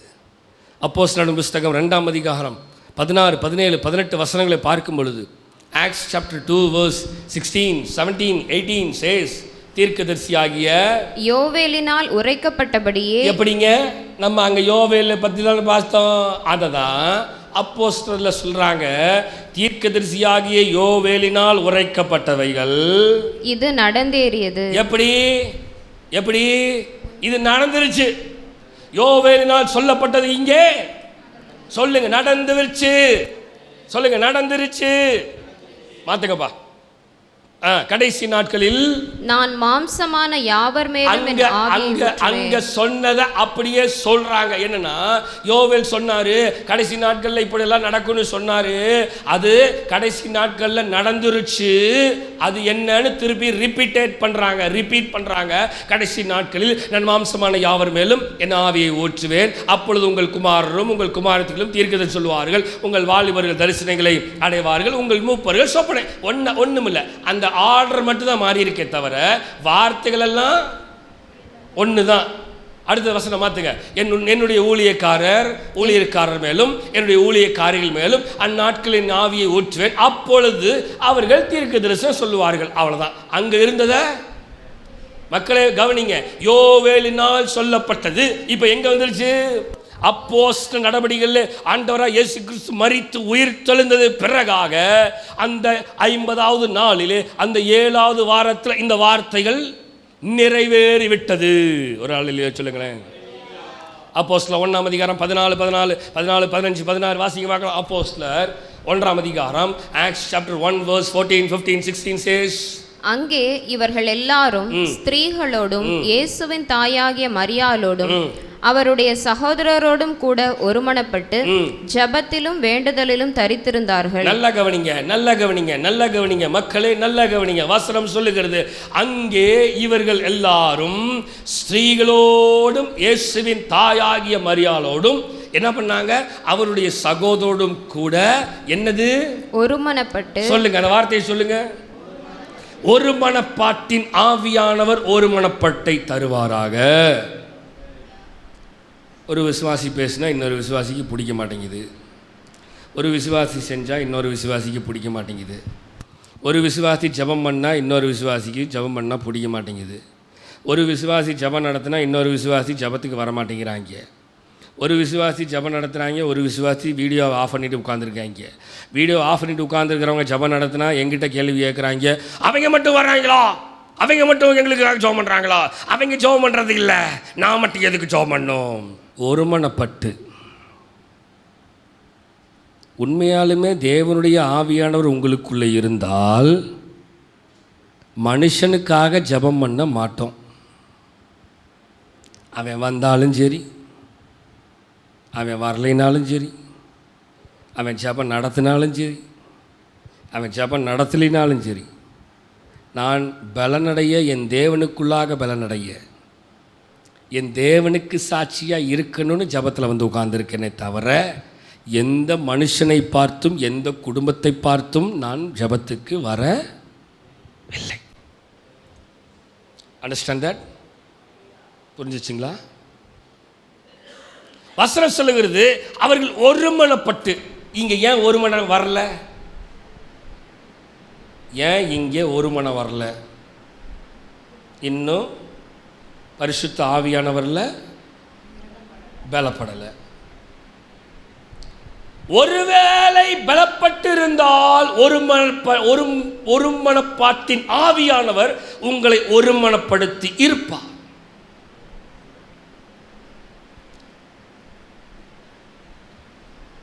சில காரியங்கள் பிரச்சனை இருக்குதான் செய்யும். சொல்லுவோம், எந்த குடும்பம் என்னது வீட்டுக்கு வீடு வாசப்படிங்கிற மாதிரி எல்லா வீட்லேயும் குடும்பத்தில் சண்டை இல்லாத குடும்பம் எதுவும் இல்லை.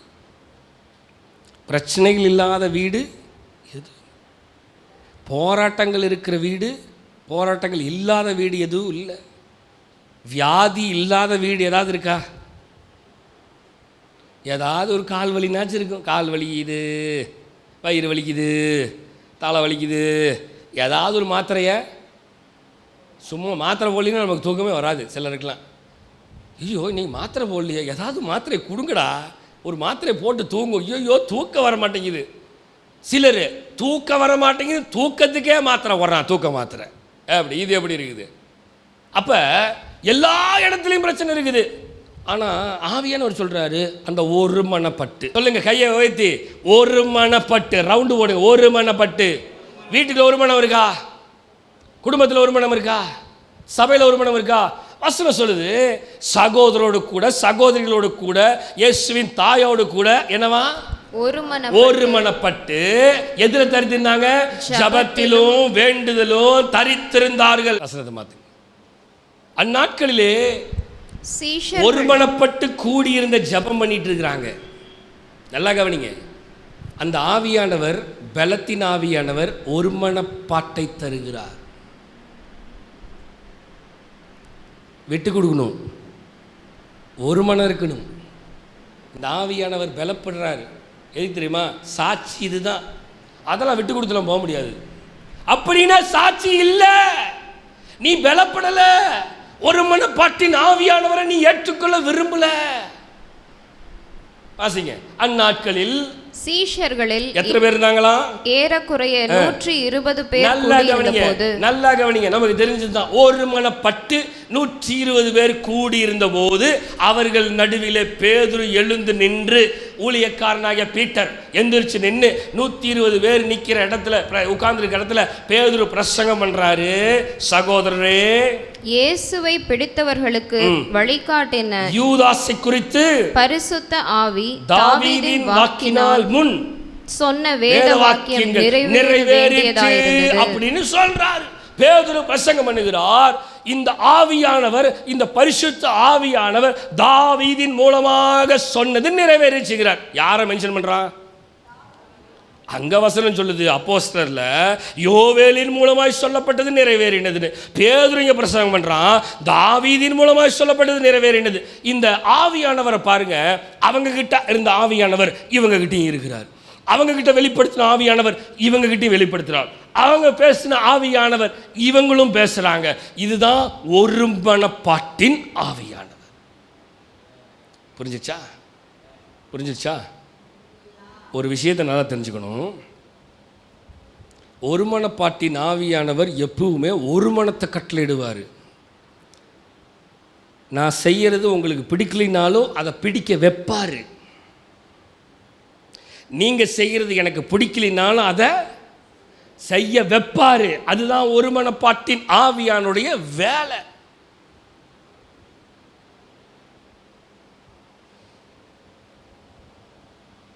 புரிஞ்சுதா உங்களுக்கு என்னன்னு? வசனத்தை வாசிக்கலாம். அப்போஸ்தலர் புத்தகம் 2ஆம் அதிகாரம் 1 to 13 வசனங்கள்.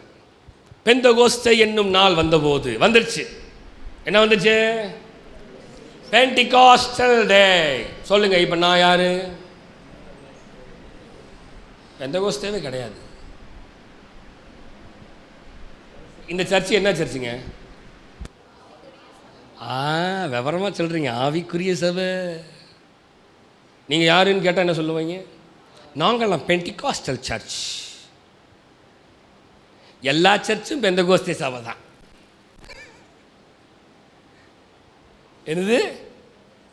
எல்லா பைபிளை படிக்கிற இந்த வசனத்தை பெந்தகோஸ்தேங்கிற சபை எப்பா வாசிங்கப்பா எடுத்து அப்படின்னு இனி பார்க்குறவங்க எல்லாத்துக்கிட்டையும் போய், உங்களுக்கு தெரியாத நண்பர்கள் இருந்தால், ஆர்சி சர்ச்சில் இருக்கிறாங்க, சிஎஸ்சி சர்ச்சில் இருக்கிறாங்க, வேறு எந்த சர்ச்சில் இருந்தாலும் நண்பர்களை பார்த்தால் நீங்கள் எந்த சர்ச்சு அப்படின்னு கேளுங்க. அவங்க ஒரு சர்ச்சு பேரை சொல்லுவாங்க. அப்படிங்களா, உங்கள் பைபிள் எடுத்துகிட்டு வாங்க அப்படின்னு சொல்லணும். அவங்க பைபிள் எடுத்துகிட்டு வருவாங்க. உங்கள் பைபிளில் அப்போஸ்தலர் 2ஆம் அதிகாரத்துக்கு நேரம் திருப்புங்க அப்படின்னு அவங்ககிட்ட சொல்லணும். என்ன புதுசாக சொல்கிறீங்க? திருப்புங்க சகோதரரே, திருப்புங்க. திருப்பிட்டீங்களா? ஒருவேளை இந்த வார்த்தை இல்லைன்னா உங்கள் பைபிளே தப்புன்னு அர்த்தம். என்னை பார்க்காதீங்க, என்னடா பாஸ்டர் சும்மா சொல்கிறேன். இப்போ நிறைய பைபிள் நிறைய வார்த்தைகள் எல்லாம் மாற்றி டைப் பண்ண ஆரம்பிச்சிட்டாங்க, பிரிண்ட்டு. சில பைபிளில் ஜோண்டர் வேம் அந்த அந்த அந்த கம்பெனி ஜோண்டர் வேம் அப்படிங்கிற கம்பெனியில், அமெரிக்காவில் பிக்கஸ்ட் கம்பெனி, பைபிள் தயாரிக்கிற நிறுவனம் ஜோண்டர் வேம். அந்த நிறுவனத்தில் முதல்ல அச்சிடப்பட்ட பைபிள் எல்லாமே நல்லா தான் அச்சிடப்பட்டு இருந்துச்சு. இப்போ ரீசன்ட் பீரியடில் ஜோண்டர் வேனில் பைபிளில் இருக்கிற இங்கிலீஷ் பைபிளில் இருக்கிற பைபிள், லேட்டஸ்ட் பைபிளை எடுத்து வாசித்தா த ஹோலி ஸ்பிரிட்டுங்கிற வார்த்தை எல்லாத்தையும் எடுத்துட்டான்.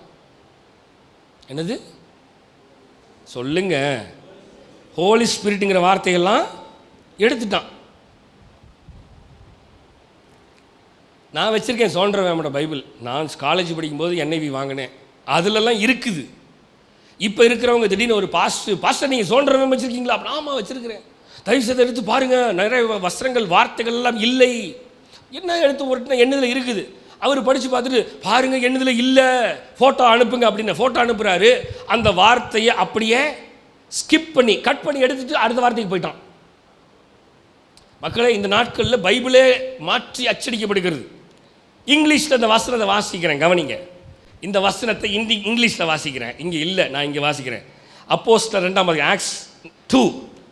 And when the day of Pentecost was fully come. என்ன போட்டிருக்குது? பெந்தகோஸ்தே இருக்கு பாருங்க. பென்டிகாஸ்ட்னு இருக்கா? அப்போ நம்ம யார் அப்படின்னு சொல்லக்கூடாது. நீங்கள் என்ன சபை?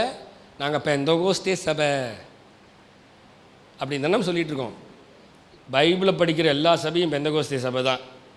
ஜனங்களாலும் மனிதர்களாலும் வேறு பிரிக்கப்பட்டு விட்டது. ஜனங்களை பிசாசானவன் வஞ்சகத்திலே பிரித்து விட்டான். இந்த அறியாமையிலே நிறைய பேர் அறியாத ஜனங்களாக இருக்காங்க. நீங்கள் போனே இங்கிலீஷ் பைபிள் போய் கூகுளில் போய் NIV இங்கிலீஷ் பைபிள் போட்டு பாருங்கள், தேடி பாருங்கள். அதில் கண்டிப்பாக இந்த பென்டிகாஸ்ட் PENTECOST பென்டிகாஸ்ட் அப்படிங்கிற வார்த்தை வரும். அப்படின்னா பெந்தகோஸ்தே என்னும் நாள் வந்த பொழுது. நம்மளாம் என்ன சபை? ஆவியின் சபை. பெந்தகோஸ்து பரிசுத்த ஆவியை பற்றி பேசுகிற எல்லா சபையுமே பெந்தகோஸ்து சபை தான். அது எந்த சபையாக இருந்தாலும் சரி. ரைட், புரிஞ்சிச்சா உங்களுக்கு? என்னன்னு புரிஞ்சிச்சா? ரைட். பெந்தகோஸ்தே என்னும் நாள் வந்தபோது அவர்கள் எல்லாம் ஒருமனப்பட்டு, திரும்பியும் அந்த என்ன வருது? அந்த ஒருமனம் இருக்கணும். அந்த ஒருமனம் இல்லைனாவே பிரச்சனை வந்துடும். எங்கே ஒருமனம் இருக்கிறதோ அங்கே பிரச்சனை இருக்காது. ஒருமனம் இல்லாத இடத்தில் நிச்சயமாய் பிரச்சனைகள் வரும். அதில் எந்த மாற்றமும் இல்லை. கணவன் ஒன்று சொல்லுவார், மனைவி ஒன்று சொல்லுவாங்க. அங்கே என்னது இருக்குது? ஒரு மனம் சொல்லுங்கள் இல்லை. 2 பேரும் யாராவது ஒருத்தருக்கு சொல்கிறத விட்டு கொடுத்து போனால் அங்கே ஒரு மனம் சொல்லுங்க. என்னங்க சொல்ல மாட்டேங்கிறீங்க? ஒரு மனம் வந்துடும். ஆனால் நீ என்ன சொல்கிறது, நான் சொல்கிறது கேள், நான் என்ன சொல்கிறது நீ சொல்கிறது கேள் அப்படின்னாவே அங்கே என்ன இல்லை? சொல்லுங்க, ஒன்னஸ், ஒரு மனம் இல்லாமல் போய்விடும். அப்போ தேவன் விரும்புகிறது என்ன தெரியுமா? நீ ஒரு மனத்தில் பலப்படு. என்னால் முடியல தான், ஆனாலும் சொல்லுங்க, ஒரு மனத்தை கற்றுக்கங்க. சில நேரங்களை என்னால் விட்டு கொடுக்க முடியல. Try to surrender your self. Try பண்ணுங்க, விட்டு கொடுக்கறதுக்கு ட்ரை பண்ணுங்க. ஆமென். சரி, வாசிக்கலாம், வேகமாக வாசிங்க. ஓரிடத்தில் வந்தார்கள். அப்பொழுது பலத்த காற்று அடிக்கிற முழக்கம் போல, பலத்த காற்று அடிக்கிற முழக்கம் போல. அது எப்படி அதை விவரிக்கிறதுன்னு தெரியல, அதனால எழுதிட்டாங்க. அந்த அதை எப்படி விவரிக்கிறது? சரி, இப்படி எழுதிடலாம். பலத்த காற்று அடிச்சதுன்னா எப்படி? பா, இது செம்மையா காற்று அடிக்குதுப்பா, சூறாவளி காற்று அப்படிப்போம். என்னது? அந்த மாதிரி இது பலத்த காற்று அடிக்கிற முழக்கம் போல வானத்திலிருந்து சடுதியாய் ஒரு முழக்கம் உண்டாகி அவர்கள் உட்கார்ந்திருந்த வீடு முழுவதையும் நிரப்பிற்று. அல்லாமலும் அக்கினிமயமான நாவுகள் போல, அது மட்டும் இல்லாமல் அக்கினிமயமான நாவுகள் போலவும் பிரிந்திருக்கும் நாவுகள் அவர்களுக்கு காணப்பட்டு அவர்கள் ஒவ்வொருவர் மேலும் வந்து இறங்கிருச்சா வந்தார்கள். அவர்கள் எல்லாரும் பரிசுத்த ஆவியினாலே நிரப்பப்பட்டு ஆவியானவர் தங்களுக்கு தந்தருளின வரத்தின்படியே வெவ்வேறு பாஷைகளை பேசத் தொடங்கினார்கள்.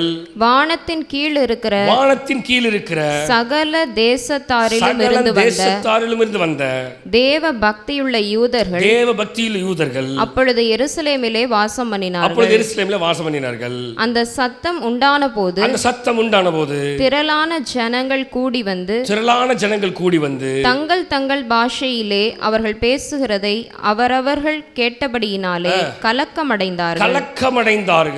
எல்லாரும் பிரமித்து ஆச்சரியப்பட்டு ஒருவரை ஒருவர் பார்த்து இதோ பேசுகிற இவர்கள் எல்லாரும் கலிலேயர் அல்லவா? அப்படி இருக்க நம்மில் அவரவர்களுடைய ஜென்ம பாஷைகளிலே கேட்கிறோமே, இது எப்படி? புரிஞ்சுதா? அவன் ஸ்லாங்ல பேசுறான், அவன் லாங்குவேஜ்ல பேசுறான், அவன் இஷ்டத்துக்கு பேசுறான். ஆனா அவன் பேசுறதுலாம் எனக்கும் தெரியுது, அவன் அந்த லாங்குவேஜ்ல தான் பேசுறாங்கிறது எனக்கு புரியுது. மக்களை புரியுதுங்களா? என்ன புரிஞ்சுது? பரிசுத்த ஆவியானவர் வந்து இறங்கும் பொழுது நீங்கள் பலனடைந்து பலத்த காற்று முழக்கம் போல அடித்த உடனே, பரிசுத்த ஆவியானவர் அவர்கள் மேலே இறங்கின உடனே அவர்கள் பரிசுத்த ஆவியானவர்களால் நிரப்பப்பட்டபடியால் அவர்களுக்குள்ளாக இருந்து அந்த ஸ்பிரிட் ஆஃப் காடு அவங்களை அறியாமலே அவங்க நிரப்பப்பட்டபடினால என் வாயை திறந்து அவன் பேச ஆரம்பிச்சிட்டான். கண்ணா வினான்னு பேசுகிறான். அப்படின்னா என்னென்னா, அவன் வெவ்வேறு இடங்களிலிருந்து வந்த ஜனங்கள் எல்லாரும் வெவ்வேறு பாஷைகளிலே அவைகளை பேச துவங்கி வெவ்வேறு காரியங்களை பேசிக்கொண்டிருக்கிறார்கள்.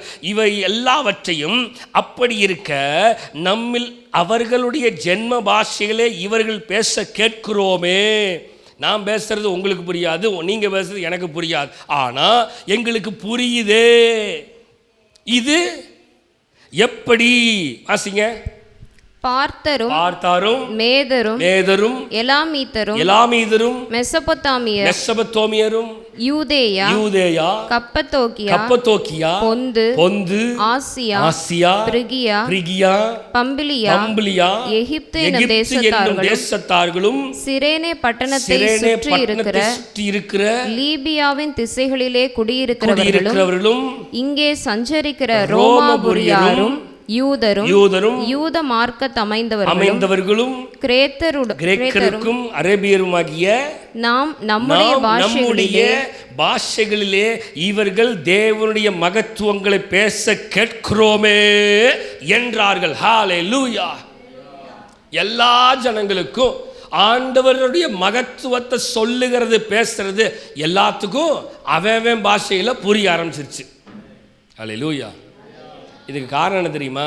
அவர்கள் ஒருமனப்பட்டபடியினால், ஜபத்திலே தரித்திருந்தபடியினால், அந்த ஒருமனப்பாட்டின் ஆவியானவர் ஒன்னஸை கொடுத்தபடியினால, இப்போ ஒரே ஸ்பிரிட்டில் நிரப்பப்பட்டபடியினால, ஒரே ஆவியானவரால் நிரப்பப்பட்டபடியினால ஒருத்தர் என்ன பேசுகிறாங்கங்கிறது இன்னொருத்தருக்கு ஆட்டோமேட்டிக்கலி புரியுது.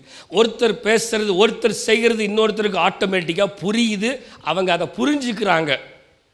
நம்மள நிறைய பேருக்கு ஒருத்தர் செய்கிறது நமக்கு புரிய மாட்டேங்குது, பிடிக்க மாட்டேங்குது. காரணம் என்ன? இன்னும் இந்த ஒருமனப்பாட்டின் ஆவியானவருக்குள்ளாக ஒருமனப்படலை. அதனால தான் இவங்க செய்கிறது எனக்கு பிடிக்கல, அவங்க செய்கிறது எனக்கு பிடிக்கல, இது எனக்கு பிடிக்கல, பாஸ்டர் பேசுகிறது எனக்கு பிடிக்கல, இந்த சபை எனக்கு பிடிக்கல, இவங்க பண்ணுறது பிடிக்கல, அவங்க பண்ணுறது பிடிக்கல தான். எனக்கும் தான் நீங்கள் பண்ணுறது எதுவுமே பிடிக்கல. உங்களை சலிச்சுட்டு தானே உட்காந்துருக்கிறேன். நீங்கள் பண்ணுற ஒரு விஷயம் கூட எனக்கு பிடிக்கல, ஆனால் உங்களை சகிச்சுட்டு தான் நான் உட்காந்துருக்கிறேன். இதுக்கு பேர் தான் என்னது? ஒருமனப்பாட்டின் ஆவியானவர். உங்கள் வழிக்கெல்லாம் நான் வந்துட்டு இருக்கிறேன். நீங்கள் என்ன ஆட்டம் போட்டாலும், நீங்கள் என்ன கத்துனாலும், நீங்கள் என்ன கூச்சல் போட்டாலும், நீங்கள் என்ன சண்டை போட்டாலும், நீங்கள் என்ன வம்பிழுத்தாலும், நீங்கள் என்ன பிரச்சனை பண்ணாலும் நான் அமைதியாக தான் இருக்கேன். This is called the oneness of God, the spirit of oneness. இதுதான் தேவனுடைய பலன், இதுதான் பரிசுத்த ஆவியானுடைய பலன். உங்களிடத்தில் வரும் பொழுது நீங்கள் சாட்சிகளாக இருக்கிறதுக்கு அர்த்தம் என்ன தெரியுமா? ஒவ்வொருத்தன் ஒவ்வொரு விஷயத்தில் போவான். ஆமாம், அவன் எல்லாத்தையும் நம்ம தான் ஒரே மாதிரி புரிஞ்சுக்கிட்டு நடந்துக்கிட்டு போகணும்.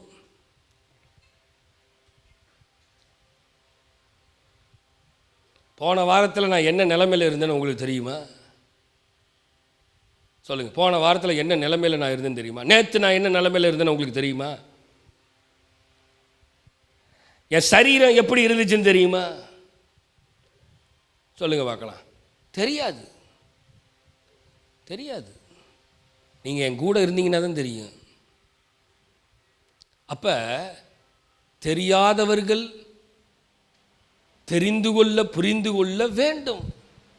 இதுக்கு தான் ஆவியானவர் நமக்கு தேவை. ஆவியானவர் நமக்கு வேணும். ஆவியானவர் இல்லைன்னா எதையுமே புரியாது, சொல்கிறதும் புரியாது, பேசுகிறதும் புரியாது, எதுவுமே புரியாது. இங்கே வசனத்தை வாசிக்கிறோம். அந்த வசனம் ராகவி அந்த அந்த தேசம் எல்லாம் வரிசையை வாசி. இப்போ பாருங்க எத்தனை தேசத்துக்காரங்க உட்கார்ந்துருக்கிறான். பார்த்தரும் மேதரும். ஒரு கணக்கு போடுங்க, யாராவது ஒருத்தர் கவுண்ட் பண்ணுங்க. 1 2 3 1.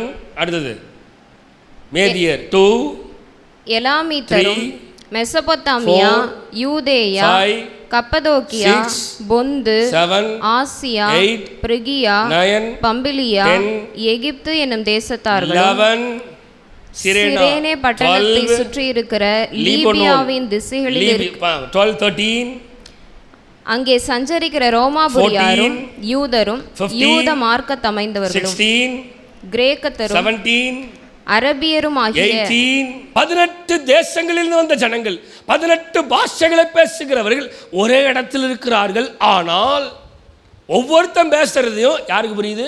இன்னொருத்தனுக்கு புரியுது. ஹவு சிஸ்டர் சொல்லுங்க, எப்படி சிஸ்டர்? இதுதான் பரிசுத்த ஆவியானவர் என் மண்டைக்குள்ள இருக்கிறார். பரிசுத்த ஆவியானவர் என் இருதயத்துக்குள்ள இருக்கிறார். பரிசுத்த ஆவியானவர் எனக்கு புரிய வைக்கிறாரு. அதுதான் பவுல் சொல்லுவாரு, உணர்விக்கிற ஆவியானவர், உணர்வுள்ள ஆவியானவர், என்ன உணர்த்துகிற ஆவியானவர். டைம் ஆயிடுச்சு. உணர்த்துகிற ஆவியானவருங்க. ஹல்லேலூயா. இவர்கள் எல்லாரும் பேசுகிற மகத்துவமான காரியங்களை நாங்க கேட்கிறோமே. ஹல்லேலூயா. அந்த ஆவியானவர் புரிந்து கொள்ளுதல தரார். வாசிங்கப்பா, வாசிங்கப்பா. எல்லாரும் பிரமித்து சந்தேகப்பட்டு, இத பார்த்து எல்லாரும் ஷாக் ஆகி பிரமித்து சந்தேகப்பட்டு இது என்னமாய் முடியுமோ என்று ஒருவரோடு ஒருவர் சொல்லிக் கொண்டார்கள். அவங்களுக்கே பயம் வந்துருச்சு. ஐயோ 18 தேசத்துல இருந்து வந்தவன் பேசுறதெல்லாம் ஐயோ இது என்னமா முடியும்னு தெரியலையேன்னு அவங்களுக்கே ஒரு பயம்.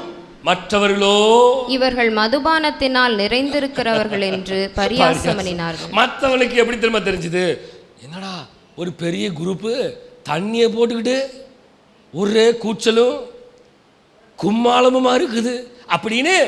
மக்களே, இங்கேருந்து நான் நேராக டப்புன்னு சாமுவேலோடைய அம்மாவுக்கு போகிறேன். யார் சாமுவேலோட அம்மா? யார்? அன்னாள். அன்னாள் ஜெபம் பண்ணிட்டு இருக்கிறதை பார்க்கும் பொழுது அங்கே ஜனங்கள், என்னது இது, இவன் மதுபானம் குடிச்சுக்கிட்டு வெறிச்சுக்கிட்டு உருண்டு பிறண்டுட்டு கிடக்கிற மாதிரி தெரியுதே அப்படின்னு சொல்கிறாங்க.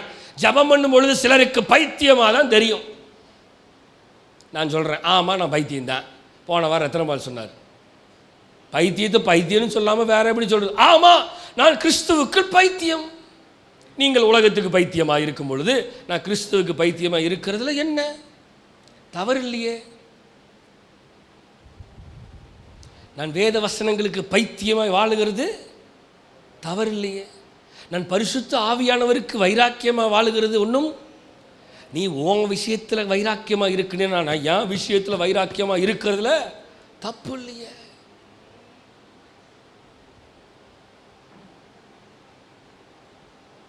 மக்களே, தேவன் நம்மை தெரிந்து கொண்டிருக்கிறார். நல்லா தெரிஞ்சுக்கோங்க, ஆவியானவர் நம்மை உங்கள் ஒவ்வொருத்தரையும் தெரிந்து கொண்டிருக்கிறார்.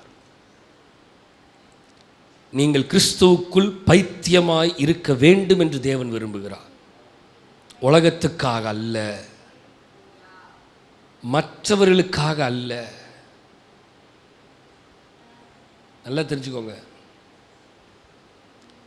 பாஸ்டர் திரும்ப திரும்ப இதே பேசுகிறாருன்னு நினைக்கக்கூடாது. உறவினர்களுக்காக அல்ல. ஆவியானவர் பேசுவார், நான் சொல்லிகிட்டே தான் இருப்பேன். குடும்பத்துக்காக அல்ல. என் அண்ணன் தம்பி யாராக இருந்தாலும் சரி, எவனையும் பரலோகத்துக்கு கூட்டிகிட்டு போக முடியாது. நான் உங்களை பரலோகத்துக்கு வாங்கன்னு சொல்ல தான் முடியும். பரலோகத்துக்கு நான் போவேனா நீங்கள் போவீங்களான்னு என்னுடைய சாட்சியை கொண்டும் உங்களுடைய சாட்சியை கொண்டும் அந்த பலனை பற்றியும் தேவன் பார்த்து முடிவெடுப்பாரை தவிர யாரும் முடிவெடுக்க முடியாது. நல்லா தெரிஞ்சுக்கோங்க. அதனால மற்றவர்கள் பார்க்கும் பொழுது என்ன எப்போ பார்த்தாலும் ஞாயிற்றுக்கிழமை சர்ச்சுக்குன்னே போயிட்டுருக்கு. ஞாயிற்றுக்கிழமை ஒரு ஃபங்க்ஷனை வச்சா வீட்டுக்கு வர தெரியாதா? ஏன்னா வீட்டை பாட்டிலும் சொந்தத்தை பாட்டிலும் சர்ச் என்ன பெருசாக போச்சா? ஆமாம், பெருசாக தான் போச்சு. இது எத்தனை பேர் வாயிலேருந்து வருது? சிலர் வாயிலேருந்து வருகிறது. சாட்சின்னா என்ன நினச்சிட்டு இருக்கிறீங்க? சும்மா வெளி வேஷம் போட்டுட்டு இருக்கிறது சாட்சியா? தேவன் மன்னிக்கிறவர் தான், கிருபை உள்ளவர் தான், இல்லைன்னு சொல்லலை. அரவணைக்கிறவர் தான். ஆமாம், நான் அரவணைக்க மாட்டார்னு சொல்லலையே, மன்னிக்க மாட்டார்னு எங்கேயா சொன்னேன்னா? சொல்லலை. சிலுவையில் அடிக்கப்படும் பொழுது கூட பக்கத்தில் இருக்கிற பார்த்து இன்றைக்கு நீ என்னுடனே கூட பரதேசியில் இருப்பாய்னு சொன்ன தேவன், அந்த தேவனை பற்றி தான் பேசிட்டு இருக்கு. ஆனால் இருக்க வேண்டிய வைராக்கியம் இருக்க வேண்டும், இருக்க வேண்டிய எச்சரிப்பு இருக்க வேண்டும். எச்சரிப்பின் சத்தம். ஜனங்கள், வசனம் சொல்லுகிறது, என் ஜனங்கள் அறிவில்லாமையினாலே சங்காரமாகிறார்களே. என் ஜனங்கள் என்னது? அறிவில்லாமையினாலே. பைபிள் அறிவு இல்லை, சொல்றதையும் கேட்க மாட்டேங்கிறான், சத்தியத்தையும் கேட்க மாட்டேங்கிறான், ஒன்றும் புரியலை, மண்டைக்கு ஓடலை. சொல்லுவாங்க டீச்சர், மண்டையில களிமண் இருக்காடா அப்படின்னு கேட்பாங்க. அதுவுமே இல்லை. களிமண் இருந்தால் கூட நாங்கள் எடுத்து எப்படியாவது வணைஞ்சி வச்சிருவோம். மண்டைக்குள்ள களிமண்ணும் இல்லை, ஒன்றுமே இல்லை, வெறுமையாக இருக்கு. உள்ள கையை விட்டா எங்க ஒன்றுமே காணா, தேட வேண்டியதாக இருக்குது. மண்டைக்குள்ள ஒன்னையும் காணா. தேவனை தேடுகிற உணர்வு உள்ளவன் உண்டோ என்று பார்க்க கர்த்தர் பரலோகத்திலிருந்து மனுபுத்திரரை கண்ணோக்கி பார்த்து கொண்டிருக்கிறார் என்று வசனம் சொல்லுகிறது. சாட்சிகளா இருக்கணுங்க, சாட்சியா நிற்கணும், சாட்சியா இருக்கணும்.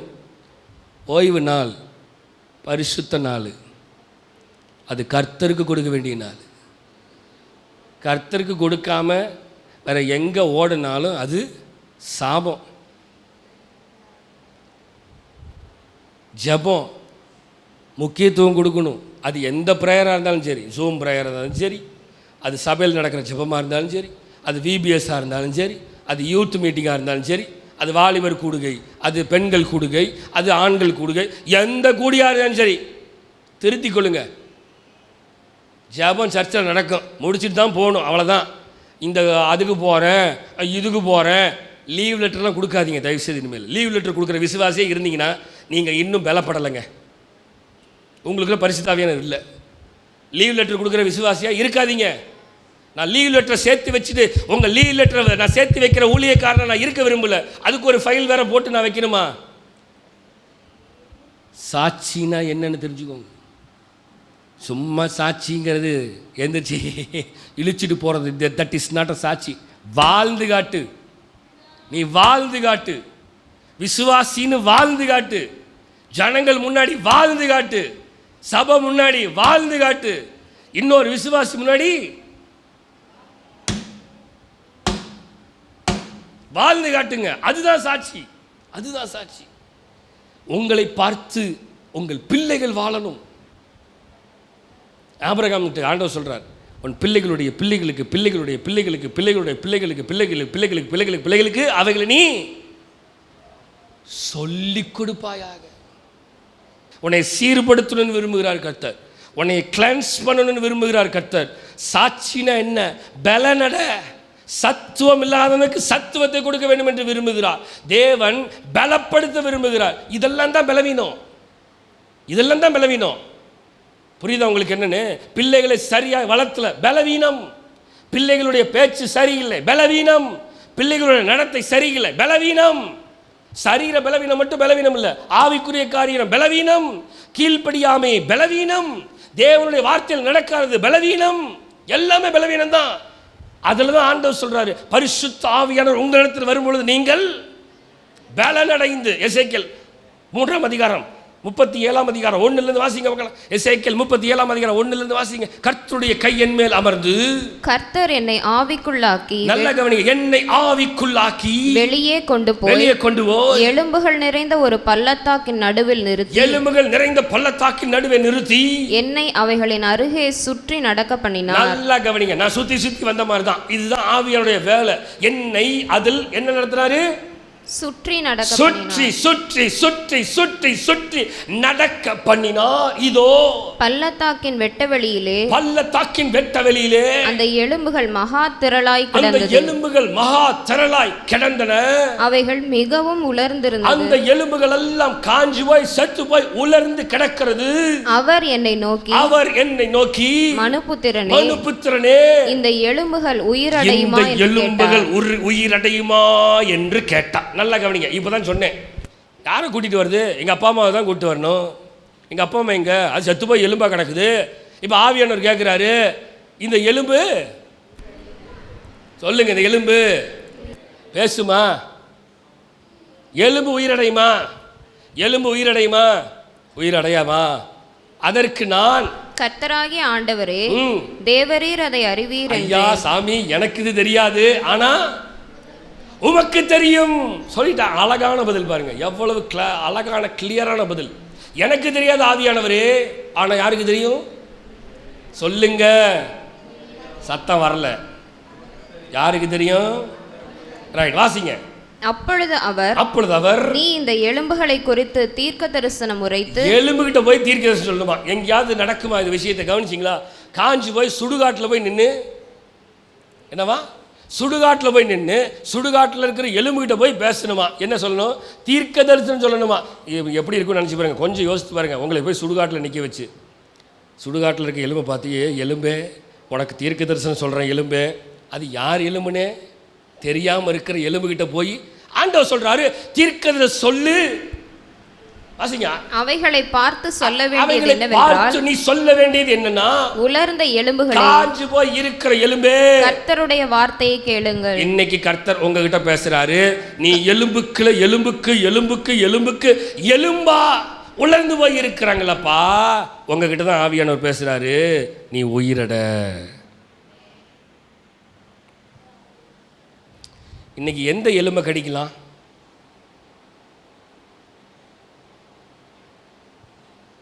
இன்னைக்கு எந்த எலும்பை கடிக்கலாம்? புரியலையா? மதியானம் போய் எந்த எலும்பை கடிக்கலாம் அப்படின்னு நம்ம யோசிச்சுட்டு இருக்கோம். கர்த்தர் சொல்றாரு, டேய் நீயே காஞ்சி போன எலும்பா கிடக்கிறடா, உங்ககிட்ட தான்டா பேசுறேன். நீ காஞ்சி போய் இருக்கிறவரு, நீ மற்ற எலும்பை காஞ்சி போய் திங்கணும்னு விரும்புகிற பாரு, நீ அதை தின்னுட்டு நீ எலும்பாவே கிடக்கிற. நல்ல சாப்பிடணும்னு எலும்பை சாப்பிட்டாலும் உனக்குள்ளே ஆவியின் எலும்பு இன்னும் காஞ்சி போய் தான் கிடக்குது. உன்னை பார்த்து தான் சொல்கிறேன், கர்த்தருடைய வார்த்தை உனக்கு தான் வருது. 5, கர்த்தராகிய ஆண்டவர் இந்த எலும்புகளை நோக்கி, இதோ நான் உங்களுக்கு ஆவியை பிரவேசிக்க பண்ணுவேன். என்னதுங்க அந்த ஆவினா? யாரு? சத்தமே வராது இனிமேல்.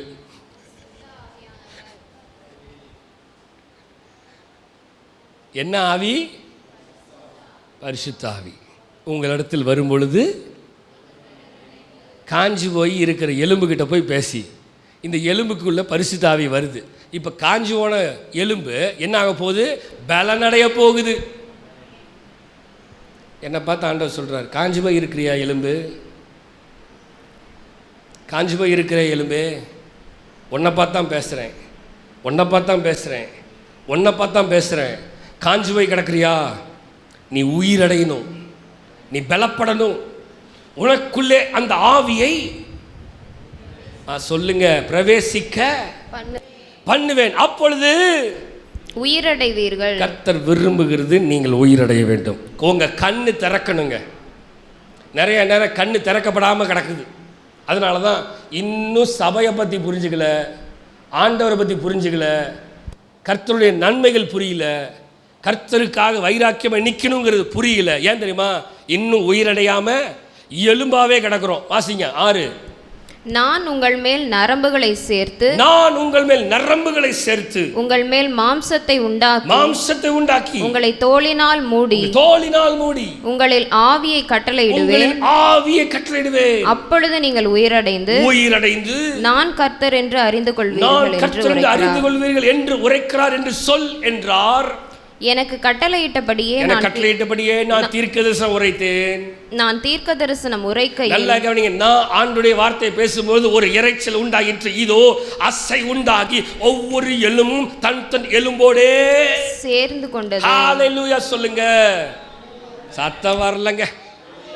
காஞ்சு போய் கிடக்கிற உலர்ந்த எலும்புகள், ஒவ்வொரு எலும்பும் கர்த்தருடைய வார்த்தையை பேசுற உடனே, அந்த ஆவி இறங்கின உடனே ஒவ்வொரு எலும்பும் ஒவ்வொரு எலும்போட தன் தன் எலும்பு சேர்ந்த போது, வசனத்தை வாசிங்க. நான் பார்த்து கொண்டிருக்கையில் இதோ அவைகள் மேல் நரம்புகளும் மாம்சமும் உண்டாயிற்று. மேற்புறமெங்கும் தோலினால் மூடப்பட்டது. ஆனாலும் அவைகளில் ஆவி இல்லாதிருந்தது. தோல் உண்டாயிருச்சு, ஆனா இன்னும் ஆவி இல்ல. அப்பொழுது அவர் என்னை பார்த்து, நீ ஆவியை நோக்கி தீர்க்க தரிசனம் உரை. ஹல்லேலூயா. பரிசுத்த ஆவியை பார்த்து சொல்லு, கேளு. என்னவா வாசிங்க. மனுபுத்திரனே, நீ தீர்க்க தரிசனம் உரைத்து, சொல்லும் பொழுது ஆவியை நோக்கி கர்த்தராகிய ஆண்டவர் உரைக்கிறது என்னவென்றால், ஆவியே, நீ காற்று திசை நான்கிலும் இருந்து வந்து கொலையுண்ட இவர்கள் உயிர் அடையும்படிக்கு இவர்கள் மேல் ஊது என்றார் என்று சொல் என்றான். ஹல்லேலூயா. கர்த்தருடைய ஆவியானவர் சொல்லுகிறது தெரியுமா? அந்த பரிசுத்த ஆவி உங்க மேல ஊதுன்னு விரும்புகிறார். 4 திசைகளிலும் இருந்து வருகிற பரிசுத்த ஆவியானவர் உன்மேல் ஊது. அவர் சொல்றார், போய் ஊது ஊது. இப்ப வாச்சு உயிர் அடைகிறானா பார்க்கலாம். எனக்கு கற்பித்தபடி நான் தீர்க்க தரிசனம் உரைத்தேன். அப்பொழுது ஆவி அவர்களுக்குள்ளே பிரவேசிக்க அவர்கள் உயிரடைந்து காலூன்றி மகா பெரிய சேனையாய் நின்றார்கள். அப்பொழுது அவர் என்னை நோக்கி, மனுபுத்திரனே, இந்த எலும்புகள் இஸ்ரவேல் வம்சத்தார்கள் அனைவருமே. இந்த எலும்பு யார் தெரியுமா? என்னால் தெரிந்து கொண்டவன் தான். இப்படி எலும்பா நாசமாய் போய் கிடக்கிறான் அப்படின்னு ஆண்டவர் சொல்றார். தெரிந்து கொண்ட ஜனம்தான் உருப்படாமல் போகுது. தெரிந்து கொண்ட ஜனம்தான் உலகத்தை தேடி ஓடுது. தெரிந்து கொண்ட ஜனம்தான் பாவத்தை தேடி ஓடுது. தெரிந்து கொண்ட ஜனம்தான் உலகம் எனக்கு வேணும்னு ஓடுது. ஆண்டவர் சொல்றார், இவன் வேற யாரும் இல்லை, இவன் தான் இஸ்ரவேல். இதோ அவர்கள் எங்கள் எலும்புகள் உலர்ந்து போயிற்று, எங்கள் நம்பிக்கை அற்று போயிற்று, நாங்கள் அறுப்புண்டு போகிறோம் என்கிறார்கள். ஆகையால் நீ தீர்க்க தரிசனம் உரைத்து அவர்களோட சொல்ல வேண்டியது என்னவென்றால், கர்த்தராகிய ஆண்டவர் உரைக்கிறார், இதோ என் ஜனங்களே, நான் உங்கள் பிரேத குழிகளை திறந்து உங்களை நான் பிரேத குழியிலிருந்து வெளிப்படவும் உங்களை இஸ்ரவேல் தேசத்துக்கு வரப்பண்ணுவேன். என் ஜனங்களே, நான் உங்கள் பிரேத குழிகளை திறந்து உங்கள் பிரேத குழியிலிருந்து வெளிப்பட பண்ணும்போது நான் கர்த்தர் என்று அறிந்து கொள்வீர்கள். என் ஆவி உங்களுக்குள் வைப்பேன், நீங்கள் உயிரடைவீர்கள். நான் உங்களை உங்கள் தேசத்தில் வைப்பேன், அப்பொழுது நான் கர்த்தர் என்று அறிந்து கொள்வீர்கள். இதை சொன்னேன், இதை செய்வேன் என்று கர்த்தர் உரைக்கிறார் என்று சொல்லு. இதை செய்வேன், இதை சொல்லு. கர்த்தர் இன்னைக்கு சொல்றார், உங்க வாழ்க்கையை உயிரிட செய்ய வைக்கணும்னு விரும்புகிறார். இன்னும் இதே மாதிரி ஓடிட்டு இருக்காதீங்க. இந்த பெந்தகோஸ்தே நாளில் கர்த்தர் சொல்றாரு, நீ உயிரடைய வேண்டும் அப்படின்னு நம்மளை பார்த்து சொல்றார். இன்னும் உயிரடையாம உணர்வில்லாம இருக்காதீங்க. இன்னும் இப்படியே காலத்தை ஓட்டிடலாம் அப்படின்னு நினைக்காதீங்க. தேவனுடைய நாள் நெருங்கி கொண்டிருக்கிறது. தேவனுடைய நாள் சமீபமாக இருக்கிறது. கொஞ்சம் இமேஜின் பண்ணி பாருங்க. நானே இவ்வளவு வைராக்கியமாக கத்துறேன்னா, உன்னதத்திலிருந்து இறங்கி வருகிறவர்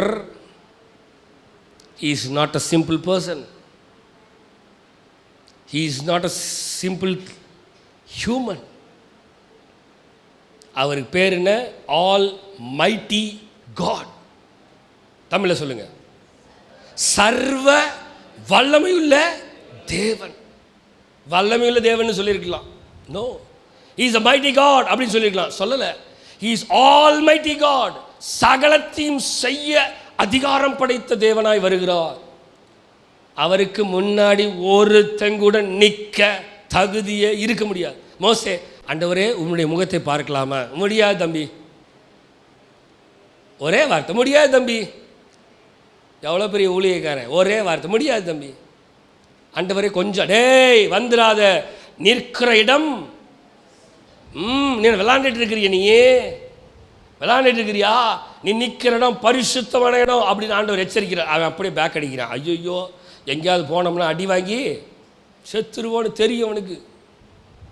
நிறைய நேரம் நம்ம தான் we are playing games with God. தேவன்கிட்ட நம்ம தான் விளையாட்டு காட்டிட்டு பூச்சாண்டி காட்டிட்டு இருக்கிறோம். கர்த்தருடைய கிருபை, சொல்லுங்க, கர்த்தருடைய கிருபை ஏதோ தாங்கிட்டு ஒட்டிக்கிட்டு இருக்குது. இல்லைன்னா என்னைக்கோ நம்ம டிக்கெட்டெல்லாம் அவர் தூக்கி ரொம்ப நாள் ஆகியிருக்கும். யோவான் 3ஆம் அதிகாரம் 1-12 வசனம் வாசிங்க. யூதருக்குள்ளே அதிகாரியான நிக்கதேமு என்னப்பட்ட பரிசேயன் ஒருவன் இருந்தான். சரி. அவன் ராக்காலத்திலே இயேசுவினிடத்தில் வந்து, ரபி, நீர் தேவனிடத்திலிருந்து வந்த போதகர் என்று அறிந்திருக்கிறோம். தேவனிடத்தில் வந்த போதகர் என்று அறிந்திருக்கிறோம். ஏனெனில் ஒருவனும் தன்னுடனே தேவன் இராவிட்டால், நல்ல கவனிங்க, ஒருவனும் தேவன் தன்னுடனே இராவிட்டால் நீ செய்கிற இப்படிப்பட்ட அற்புதங்களை செய்ய முடியாதியா. அவன் சொல்றான், நிக்கதேமு சொல்றான், நீர் தேவனால் அனுப்பப்பட்ட தேவனுடைய ஆவியை பெற்றிருக்கிற மனுஷன் என்பதை நான் பார்க்கிறேன். ஏனென்றால் தேவனோடு இருக்கிறவன் மட்டும்தான், சொல்லுங்க, இப்படி செய்ய முடியும். தேவனோடு இல்லாதவன் எவனும் இப்படிப்பட்ட காரியங்களை செய்ய. அப்ப தேவனுடைய ஆவி உங்களுக்குள்ள இருந்தால் உங்களுடைய செயலை வைத்தே, சொல்லுங்க, உங்களுடைய செயலை வைத்து, உங்களுடைய நடக்கை வைத்து உங்களுடைய தேவன் எப்படிப்பட்டவர் என்பதை அறிந்து கொள்ள முடியும். இயேசு அவனுக்கு பிரதியுத்தரமாக, ஒருவன் மறுபடியும் பிறவாவிட்டால் தேவனுடைய ராஜ்யத்தை காண மாட்டான் என்று மெய்யாவே உனக்கு சொல்லுகிறேன். You want to born again. அதனால தான் பேப்டிசம், ஞானஸ்நானம் இது, ஒருவன் மறுபடியும் பிறக்க வேண்டும். அதற்கு நிக்கதேமு, ஒரு மனுஷன் முதிர்வதாக இருக்கையில் எப்படி பிறப்பான் அப்படின்னு கேட்கிறான். அவன் தன் தாயின் கற்பத்தில் 2ஆம் தரம் பிரவேசித்து பிறக்க கூடுமோ அப்படின்னு அவன் கேள்வி கேட்கிறான். அதற்கு இயேசு பிரதியுத்தரமாக, ஒருவன் ஜலத்தினாலும், நல்லா கவனிங்க, ஜலத்தினாலும் ஆவியினாலும். ரைட்டுங்க. இப்ப ஜலத்தினால நான் ஞானஸ்நானம் பெற்றுட்டேன். எத்தனை பேர் ஜலத்தினால ஞானஸ்நானம் பெற்றீங்க? ஜலம்னா தெரியுமில்ல என்னன்னு? தண்ணி.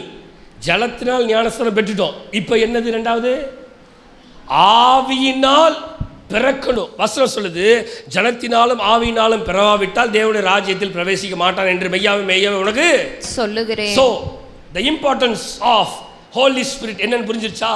Witness of Holy Spirit என்னன்னு புரிஞ்சிருச்சா? ஜலத்தினால ஞானஸ்நானம் எடுத்தா மட்டும் பரலோகம் போக முடியாது.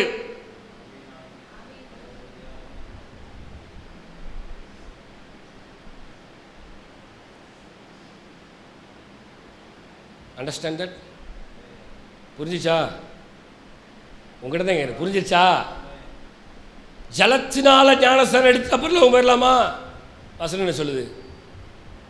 ஜலத்தினாலும் ஆவியினாலும் பிறவாவிட்டால் தேவனுடைய ராஜ்யத்தில் பிரவேசிக்க மாட்டான் என்று. அப்ப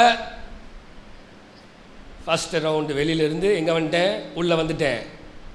இப்போ ஃபஸ்ட்டு எங்கே வந்துட்டேன்? பேப்டிசம் எடுத்துட்டேன்.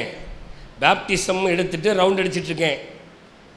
இப்போ நான் எந்த ரவுண்டுக்கு வரணும்? செகண்ட் ரவுண்ட் ஆகி ஆவியின் ரவுண்டுக்குள்ளே வரணும். குட்டி வட்டத்துக்குள்ளே வரணும். ஒட்டி போகிறேன், குட்டி வட்டத்துக்குள்ளே போகணும். இப்போ இந்த ஆவிக்குள்ளாக வந்தால் மட்டுமே பரலோகத்துக்கு போக முடியும். இல்லை என்றால் பரலோக ராஜ்யத்துக்கு போக முடியாது. அபிஷேகம் பெறாமல் பரலோகத்துக்கு போக முடியாது மக்களே. You never ever enter without the anointing. You never ever enter without the Holy Spirit. You never ever தம்பி என்னை பாருங்க, you never ever கண்டிப்பாக முடியாது. நல்லா தெரிஞ்சுக்கிட்டீங்களா? அப்போ ஆவி எவ்வளோ முக்கியம்? நீங்கள் பரலோகம் போகணுமா? பரலோகம் போகணுமா? இன்னும் சத்தமே வரல. பரலோகம் போக வேண்டாமா? ஓ, அதுவே சந்தேகமாக தான் இருக்குது. போவோமா மாட்டோமா? எத்தனை பேர்த்துக்கு பரலோகம் போவீங்கன்னு நிச்சயம் இருக்குது? நான் கையை தூக்குறேன்னு தூக்கிடாதீங்க. ஒரு சர்ச்சில் ஒரு பாஸ்டர் பிரசங்கம் பண்ணிகிட்டு இருந்தாராம். பிரசங்கம் பண்ணிகிட்டு இருக்கும்போது ஒரு ஆள் தூங்கிருச்சு. பாஸ்டர் வந்து பரலோகத்துக்கு போகிறவங்களாம் கையை தூக்கி அல்லேலூயா சொல்லுங்க அப்படின்னு எல்லாரும் கை தூக்கி அல்லேலூயா அப்படின்ட்டாங்க. அப்போவும் அந்த ஆளுக்கு தூக்கம் தெரியல, அது பேன மயக்கத்திலே இருக்குது. இப்போ ரெண்டாவது தடவை பாஸ்டர் நரகத்துக்கு போகிறவங்களாம் கையை தூக்கி அல்லேலூயா சொல்லுங்கன்னு அவர் காதில் இப்போ தான் அல்லேலூயா சொல்லுங்கன்னு கேட்டுருச்சு. அவர் அல்லேலூயா அப்படின்ட்டாராம். சர்ச்சில் இருக்கிற அம்புட்டு பையனு பார்த்தானா, என்னடா பரலோகத்துக்கு போகிறதுக்கு அம்புட்டு பையன் கை தூக்கிட்டான், நரகத்துக்கு போகிறதுக்கு இவன் கை தூக்கிட்டு, ஏடா நீ நரகத்துக்கு போகணுமா? அவன் இப்போ தான் முழிக்கிறான். என்ன கேட்டீங்க? சிலருக்கு அப்படி தான் இருக்குது. என்ன பேசுகிறோன்னே தெரியல. எதுக்கு போகிறோம், போவோமா போக மாட்டோமா தெரியல. விசுவாசிங்க, போகணும்னு விசுவாசிங்க. அப்போ வசனம் தெளிவாக சொல்லுது, ஆவி இல்லைன்னா நத்திங். நான் தான் பேப்டிசம் எடுத்துட்டேனே. Baptism is the first stage of a believer's life. ஒரு விசுவாசனுடைய வாழ்க்கையினுடைய முதல் படி என்னது? ஞான ஸ்நானம். இரண்டாவது படி என்னது? பரிசுத்த ஆவியின் வரங்களுடைய ஆவி. ஃபஸ்ட்டு ஆவி வரணும், ஸ்பிரிட்.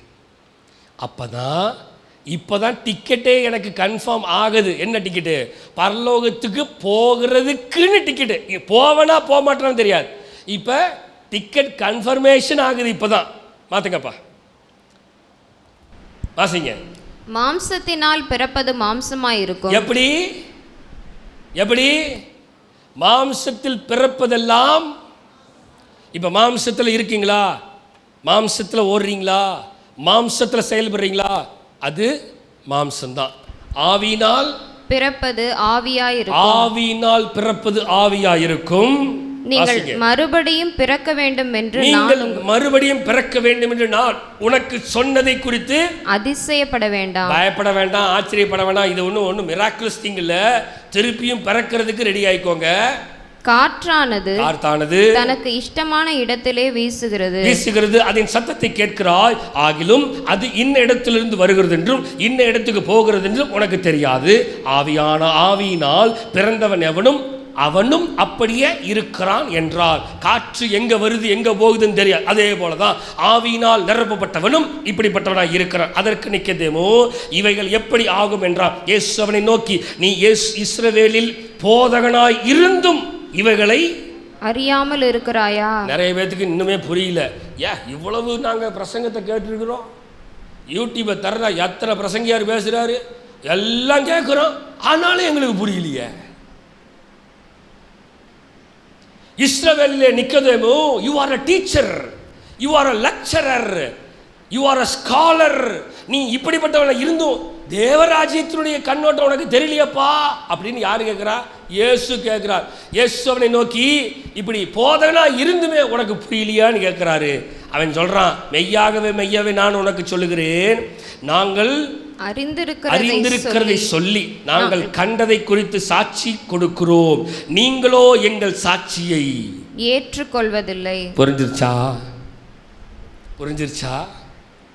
நீங்க என்ன செய்றீங்கன்னு அந்த சாட்சியை சொல்றோம்.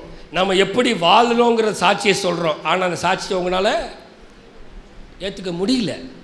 ஏன்னா அது குத்துது. என்னைய குத்துது தானே? ஆமாவா இல்லையா? என்னங்க நீங்கள் மௌனம் வர மாட்டீங்களா? சாட்சியை குறித்து சொல்கிறோம், ஆனால் சாட்சி நம்மளைய குத்துது.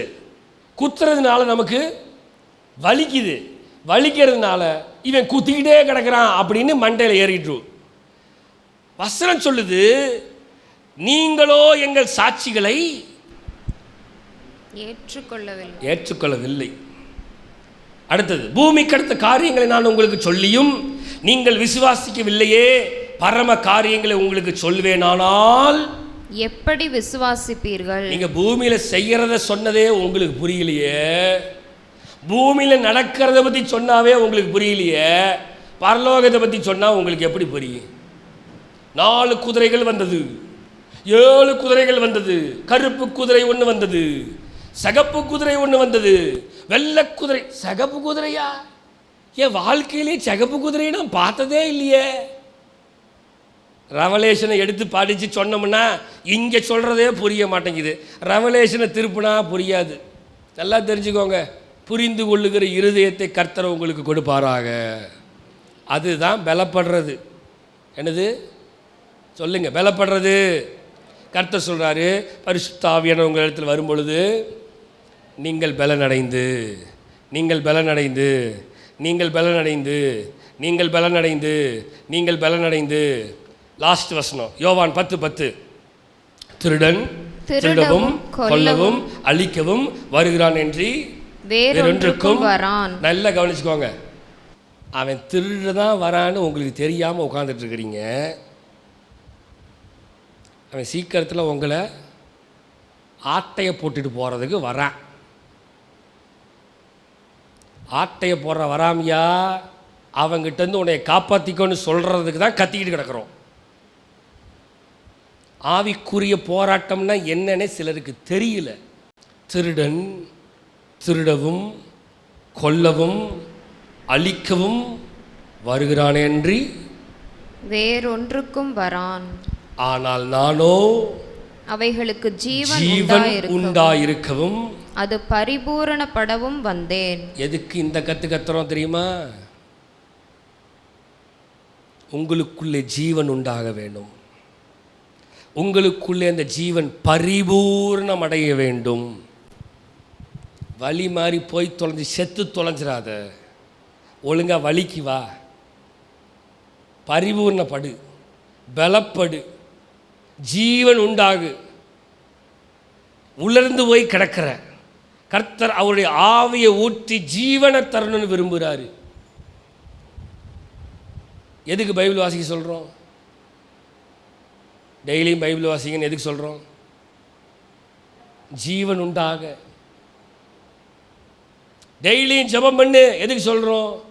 அந்த ஜீவன் எனக்குள்ளே வாசம் பண்ண. டெய்லியும் ஆண்டவர்கிட்ட உட்கார்ந்து குடும்பமாக ஜெபம் பண்ணுங்க, குடும்ப ஜெபம் பண்ணுங்க. எதுக்கு சொல்கிறோம்? ஆவியில் வளர்றதுக்கு, பலப்பட.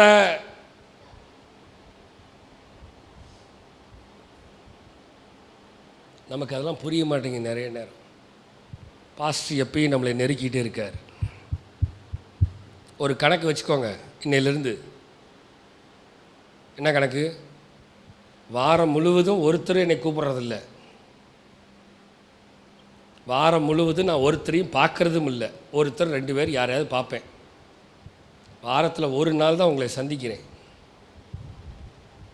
தேவ வசனத்தை கேட்குறதுக்கு ஜெபம் பண்ணிட்டு வாங்க. இன்றைக்கி ஆவியானவர் என்னோட பேசணும், என் இருதயத்தை கழுவணும், இன்னும் நான் ஆவியில் பலப்படணும். இந்த பெந்தகோஸ்தே நாளில் கர்த்தர் பேசினது போல் ஒவ்வொரு நாளும் என்னோடு பேசணும். ஒவ்வொரு நாளும் பரிசுத்த ஆவியானுடைய சாட்சியாக நான் இருக்கணும். என்னது சொல்லுங்கள்? சாட்சியாக நிற்கணும், சாட்சியாக இருக்கணும். சாட்சின்னு என்னது? டெஸ்டிமனி. சாட்சியாக இருக்கணும், நான் சாட்சியாக இருக்கணும். பெந்தகோஸ்தே அனுபவம். தம்பி பாட்டை போடு. சாட்சியாக நிற்கணும், சாட்சியாக நிற்கணும், சாட்சியாக இருக்கணும். அப்படியே கண்ணில் மூடுங்க. பெந்தகோஸ்தே அனுபவம் தாருமே,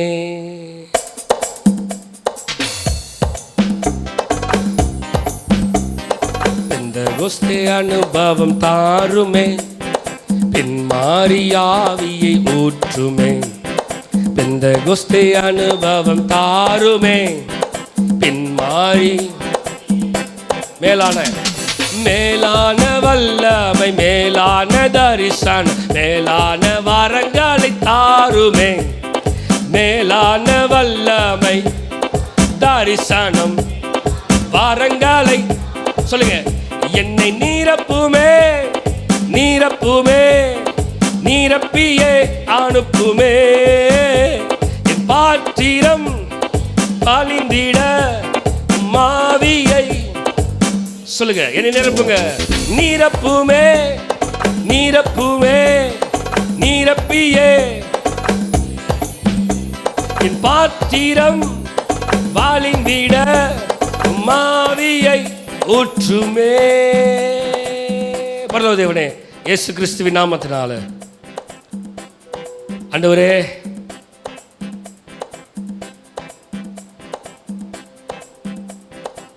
இந்த பெந்தெகோஸ்தே நாளில் நீ எங்களோட பேசின வார்த்தைக்காக நன்றி.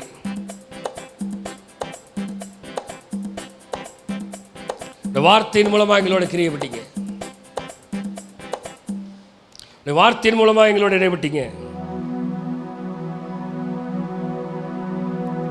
பெந்தெகோஸ்தே என்பது it's not a simple thing. இது சாதாரண விஷயம் இல்லை. பெந்தெகோஸ்தேங்கிறது அக்கினி, பெந்தெகோஸ்தேங்கிறது மகிமை, பெந்தெகோஸ்தேங்கிறது ஃபயர், பெந்தெகோஸ்தேங்கிறது it's not a simple thing. பெந்தெகோஸ்தேங்கிறது ஞானம், பெந்தெகோஸ்தேங்கிறது அறிவு. ஏன்னா பெந்தெகோஸ்தேங்கிறது ஸ்பிரிட் ஆஃப் காட். அந்த ஸ்பிரிட் ஆஃப் காட் எனக்கு ஞானத்தை தருகிறாரு. அந்த ஸ்பிரிட் ஆஃப் காட் பைத்தியத்தை தெளிவுபடுத்துறாரு. அந்த ஸ்பிரிட் ஆஃப் காட் எனக்கு உணர்வை தராரு. அந்த ஸ்பிரிட் ஆஃப் காட், நான் பழைய மனுஷனா இருக்க விரும்பல. அந்த ஸ்பிரிட் ஆஃப் காட் என்னைய புதிய மனுஷனா மாற்றணும்னு விரும்புறாரு. அந்த ஸ்பிரிட் ஆஃப் காட் என் பேச்ச மாற்றணும்னு விரும்புகிறாரு. அந்த ஸ்பிரிட் ஆஃப் காட் அவருக்கு சாட்சியா இருக்கணும்னு விரும்புறாரு. அந்த ஸ்பிரிட் ஆஃப் காட் என்ன ஸ்ட்ரெங்தன் பண்ணனும், பலப்படுத்தணும்னு விரும்புகிறாரு. The spirit of God is not a simple thing. அவர் சாதாரணவர் அல்ல. இந்த தேற்றரவாளன் அவர் நெருப்பாய் வருகிறவர். அந்த தேற்றரவாளன் அவர் அக்கினியாய் வருகிறவர். அந்த தேற்றரவாளன் சுட்டரிக்கிற அக்கினியாய் இருக்கிறாரு. ஓ ரபலரதன ஷதலரவாத்திலிரி எந்தனோ. ஓ தேற்றரவாளனே, எங்களோட பேசின வார்த்தைக்காக நன்றி அப்பா. எங்களோட இடைப்பட்ட வார்த்தைகளுக்காக நன்றி செலுத்துகிறோம். அக்கினிமயமான நாவுகளை கொடுங்க. அபிஷேகத்தினால நிரப்புங்க. உணர்வுள்ள இருதயத்தை தாங்க. எலும்புகளை பார்த்து நீ பேசு, அவர்கள் உணர்வடையணும், உயிரடையணும் சொன்ன தேவன். அந்த எலும்புகளுக்குள்ளாக உணர்வை கட்டளையிட்டீரே. அந்த சதைகளுக்குள்ளாக, அந்த நரம்புகளுக்குள்ளாக பலனை தந்தீரே. அப்படிப்பட்ட பலனை ஒவ்வொரு பிள்ளைகளுக்குள்ளே ஊற்றுவீராக. வார்த்தை கிரியை செய்யட்டும், வார்த்தை கிரியை செய்யட்டும், வார்த்தை கிரியை செய்யட்டும், வார்த்தை கிரியை செய்யட்டும், வார்த்தை கிரியை செய்யும்படியாக நாங்கள் வேண்டிக் கொள்கிறோம். ஒவ்வொரு விசுவாச பிள்ளைகளும், ஒவ்வொரு விசுவாச பிள்ளைகளும் வல்லமையாய் கிரியை செய்ய, அபிஷேகத்தை பெற்றுக்கொள்ள, பலனை பெற்றுக்கொள்ள தேவன் கிருபை செய்யும்படியாக வேண்டிக் கொள்கிறார். உடைய கரத்தை தருகிறோம், தாழ்த்துகிறோம், ஒப்பு கொடுக்கிறோம். நீரை ஆளுகை செய்து வழிநடத்துகிறார். எல்லா துதி கன மகிமை எல்லாம் உமக்கு ஒருவருக்கு மாத்திரமே செலுத்துகிறோம். மீட்பர் ரட்சகருமா இயேசு கிறிஸ்துவின் மூலம் ஜெபம் கேளும் எங்கள் ஜீவனுள்ள நல்ல பிதாவே, ஆமென். என் ஆத்துமாவே கர்த்தரை